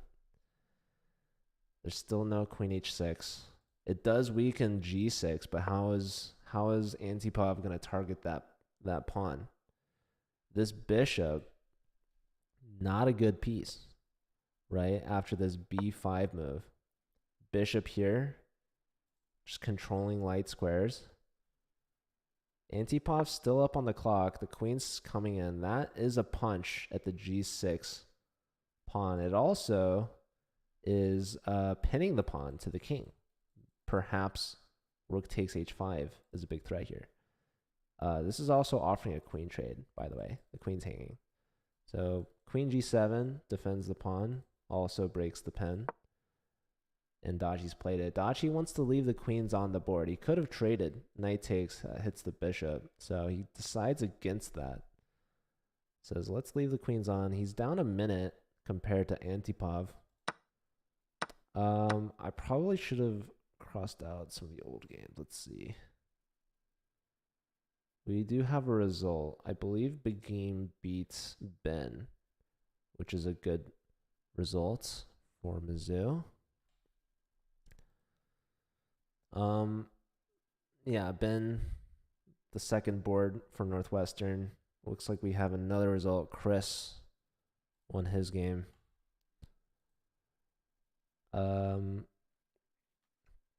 I don't know. I'm just like, I'm really loving watching Dachi, try to take on this Mizzou team. So, we have an exchange sacrifice from Antipov, right? And now that drops the E pawn, and this is also attacking this, it's attacking that. So maybe Dachi should have traded queens. Maybe he can still try for it. But yeah, I mean, how many exchange sacrifices have we seen just from Dachi's games alone? I think Dachi's tried to sack an exchange himself. I think Repka sacked an exchange against him, right? I don't know. Now Antipov has queen f6 played. Solid move from Dachi. What's going on? What is going on here? Yeah, Dachi just up an exchange. So trades are good. Trades are good. This gets done. It could have been knight takes, but no. Wants to leave the knight on. Knight's on a dark square, right? Bishop's on a light square. Bishop goes all the way back home. We've seen this like 3 times now from Dachi. No, hasn't he played bishop c8 like a ton of times? Am I thinking of a different game? I don't know. He's played it a few times. Anyways, king steps up, knight goes back. White has the 3-on-2 on the king side and a passed connected e pawn, which could be valuable. Bishop here, interestingly. Why not like... Okay, the b4 pawn is hanging. Was there anything to do about this b pawn? Computer likes rook f7. It likes bishop to e6. Can't tell you why. Here, not taking the pawn. You can go back to c8. No. Brings the rook back. And now Antipov brings his rook in. Under 30 seconds for Dachi. So Antipov has over 2 minutes. Going to try to maybe wear him down on the clock. Definitely a good strategy when you're down material. But yeah, position, I guess, overall is pretty even. It's a pawn for an exchange. How's Vala doing? Vala's not doing great. I would be very impressed if Vala could get a draw in this match. Did I give Crazy Girl any points? I think I have. Yeah, 2 points for Mizzou so far this round. 2 games remaining. Keeping an eye on Dachi. All right, h4 has been played. Very interesting. 31 seconds to a minute. There goes the bishop. There goes the c pawn. These pawns are very weak, doubled and isolated. King steps up. This pawn is pinned now.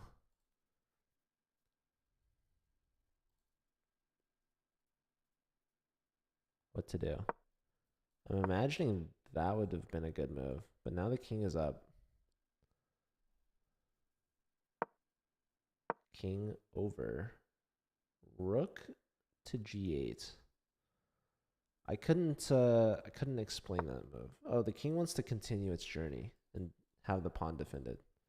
King steps up here. Still, maybe? Oh, this is going after that pawn. Not much you can do. And then this pawn's going to be weak as well. All right, I think Antipov is going to start mopping up.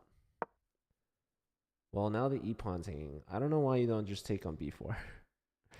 Maybe then h3. I don't know. Maybe you don't want the king to get to g3. So pawn push. Says go ahead, take the e pawn, but I'm going to leave this structure here. Black's only hope, I guess, is the h pawn. So if this pawn stays here, h pawn's not going anywhere. This pawn is pinned, attacked now 3 times, defended only once. A king move, but now the pawn takes 3 connected pass pawns on the queen side. Both sides in time pressure, but starting to look better and better for Antipov as the pawns are rolling. Ooh, and that's a skewer. That's a resignation. In the time pressure, Dachi blunders, resigns. And looks like this might be Mizzou's first sweep. So, yeah, Antipov perfect so far. Irina getting their 2nd point. And that is a 10-2 score. So that is enough for the prediction. That's also a win for Mizzou with a round to spare. Brody getting auto-modded.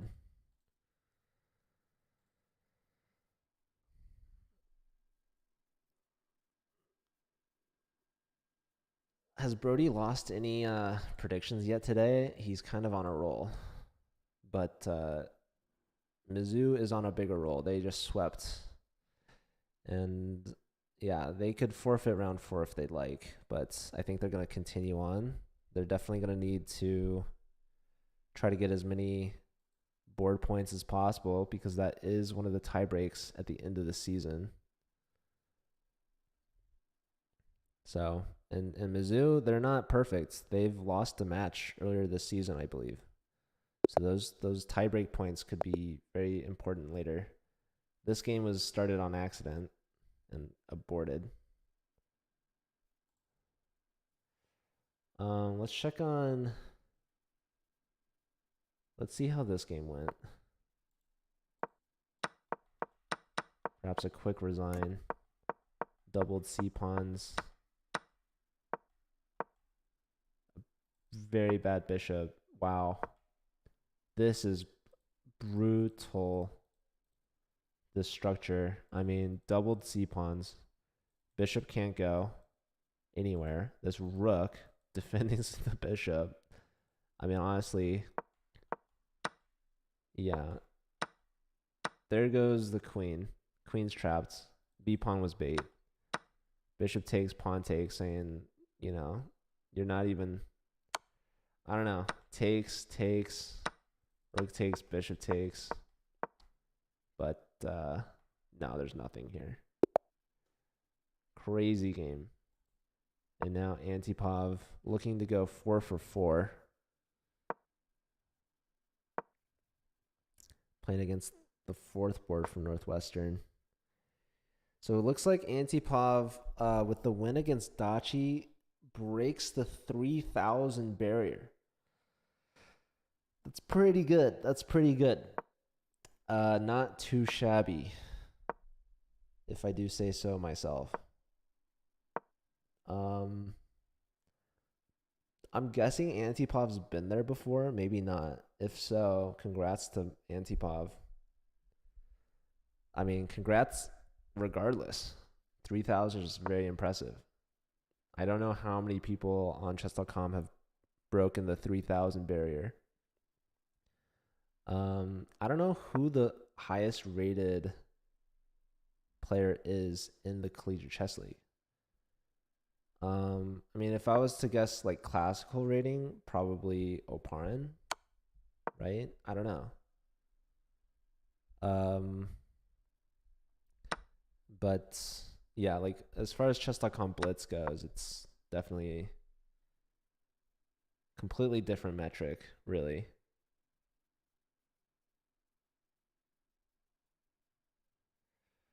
All right. Dachi is now playing Fish Perfect. We really had the board order messed up for this match. Like, this should have been round 1, I think. Like, oh well. We do have Repka versus Ben. Ben got a win in the first round.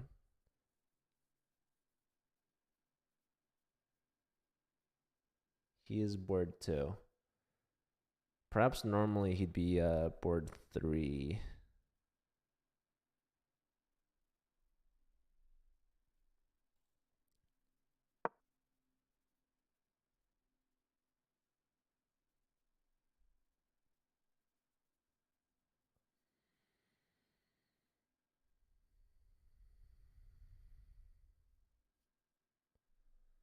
Looks good for white, for sure. Open H file.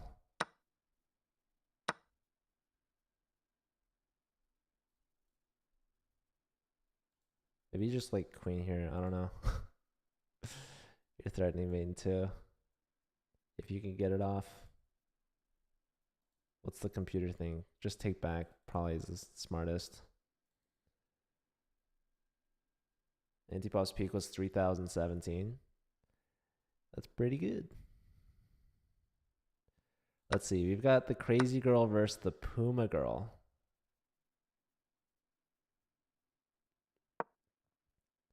Strong knight in the center.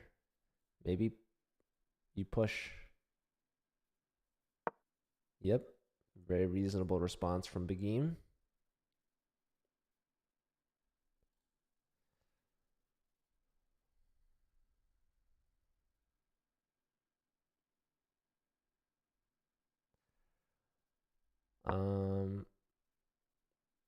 Let's see how Antipov's doing. Oof. Wait, what is this? What is this London theory? No, no. A potential offer of a repetition declined, I suppose. Hmm.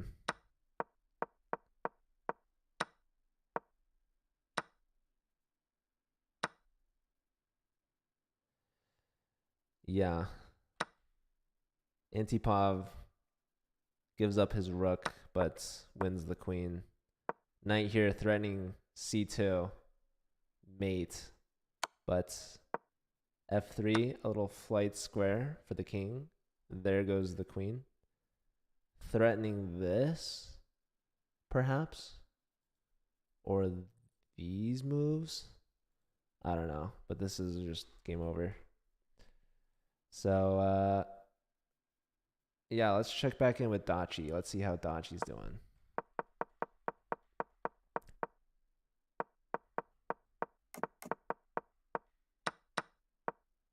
Dachi with the white pieces, doubling his bishop and queen.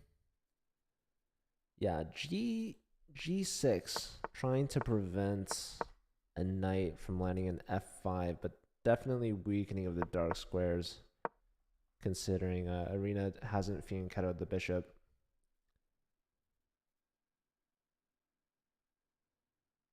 The chess boxing match? What was... I forgot. Antipov won his game. So he gets the perfect sweep. 4 for 4. The London. But not the repetition. Right? I don't know.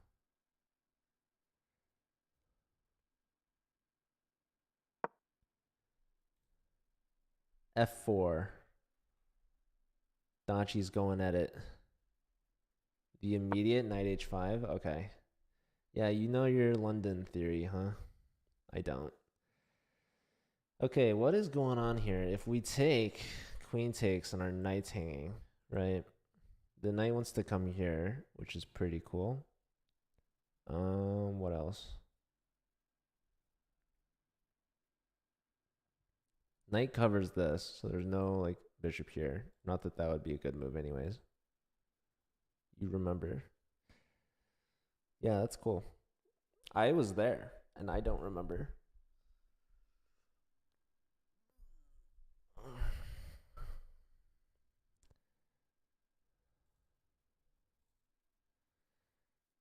Let's check on the crazy Puma girl match.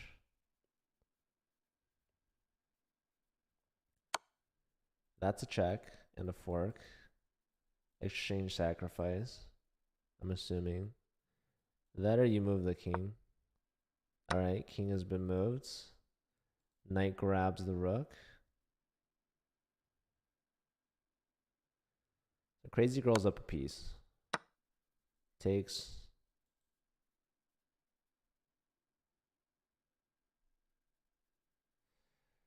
You could give check, but then king move. Yeah, and now you don't get any piece. Oh, you get this check back. Okay. King steps up as to avoid potential repetition. There's queen takes now. Otherwise, okay, check again. The king can continue to advance and does so. And now queen takes. But yeah, big game is just up. Big game is doing well. She's doing her thing. Repka beat Ben. Let's see. She did see queen takes, queen castles, and look at this. Look at this. Queen sack, rook takes, king up, bishop takes, and this is the mistake. Here, apparently the move is queen to h5. Ooh. Yeah, queen h5, and I guess all of white's pieces are kind of tied in a knot. Instead, knight h5 was played. Knight here apparently is really bad. What? Queen a4, queen takes a2, or rook g8. None of those moves were played.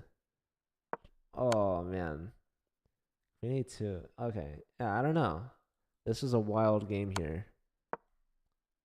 Chris played with fire and he came out on top. Here, and that's mate with the bishops and the rook.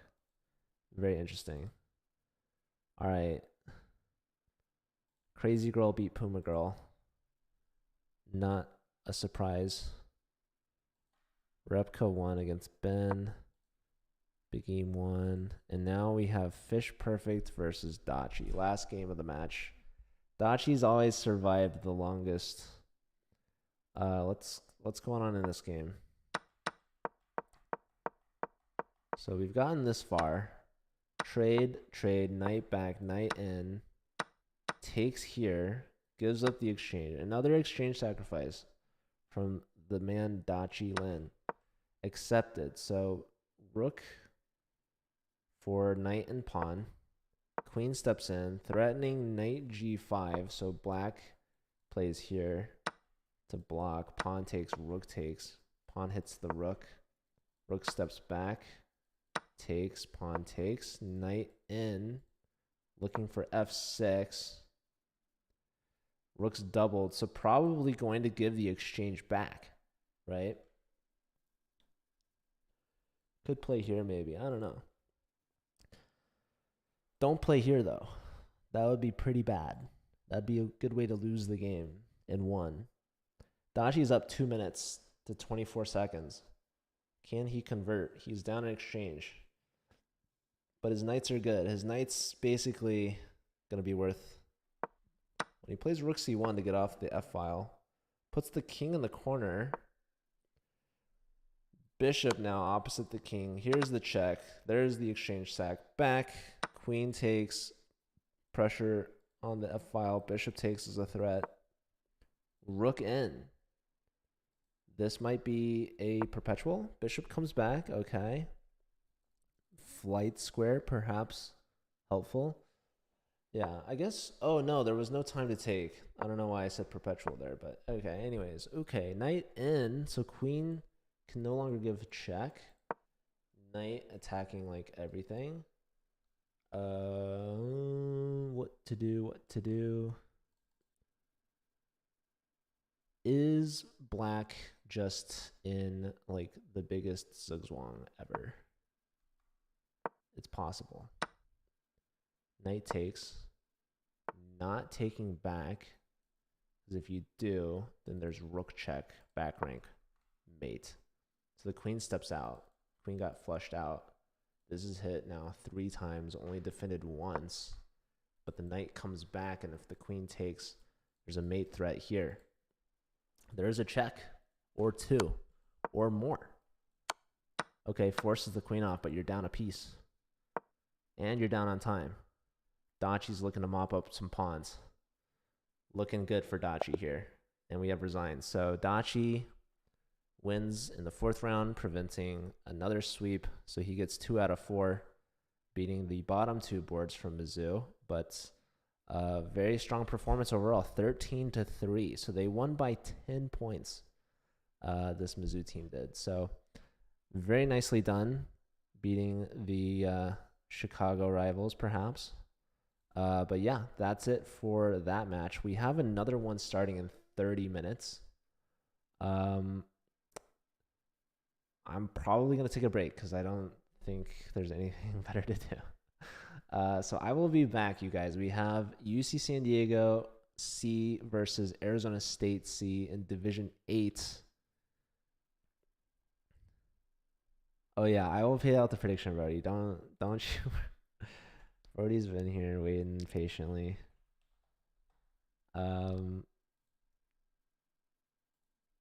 Yes. Brody's easiest points he's ever made. But yeah, I will take a break. I don't know, guys. What do I end the stream? Do I raid someone, or do we just stay on a break scene? Should I be playing Brody?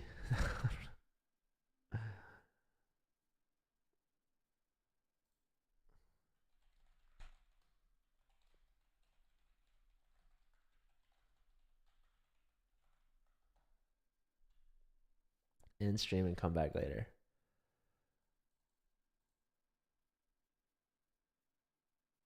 All right. Sounds good. I will raid someone then. So stick around for the raid. Let's see who's on.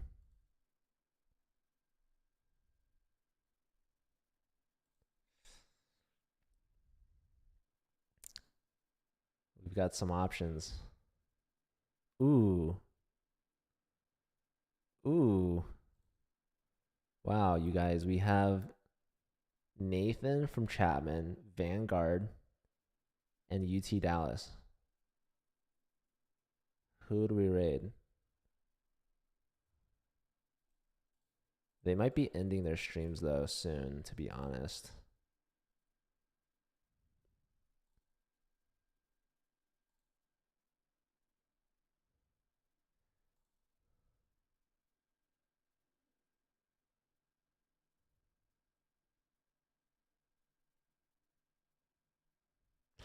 All right, I think we raid Nathan.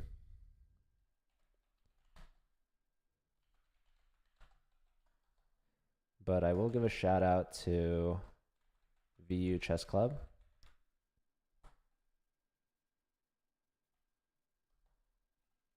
I will also give a shout out to UTD Chess Club.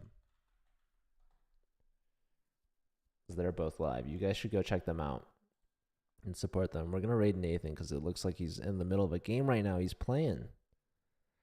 And yeah, Nathan, I mean, all three of them are ambassadors.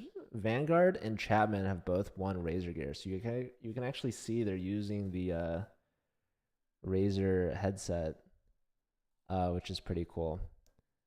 And they're probably also using the Razer headset or the webcam, which is cool too. But anyways, thank you all for being here. I will be back in like 25 minutes, so hopefully I'll see you back then. But go show Nathan your love and support. He's a great streamer, good guy, and I'll see you over there. All right. Thanks, everyone. Take care.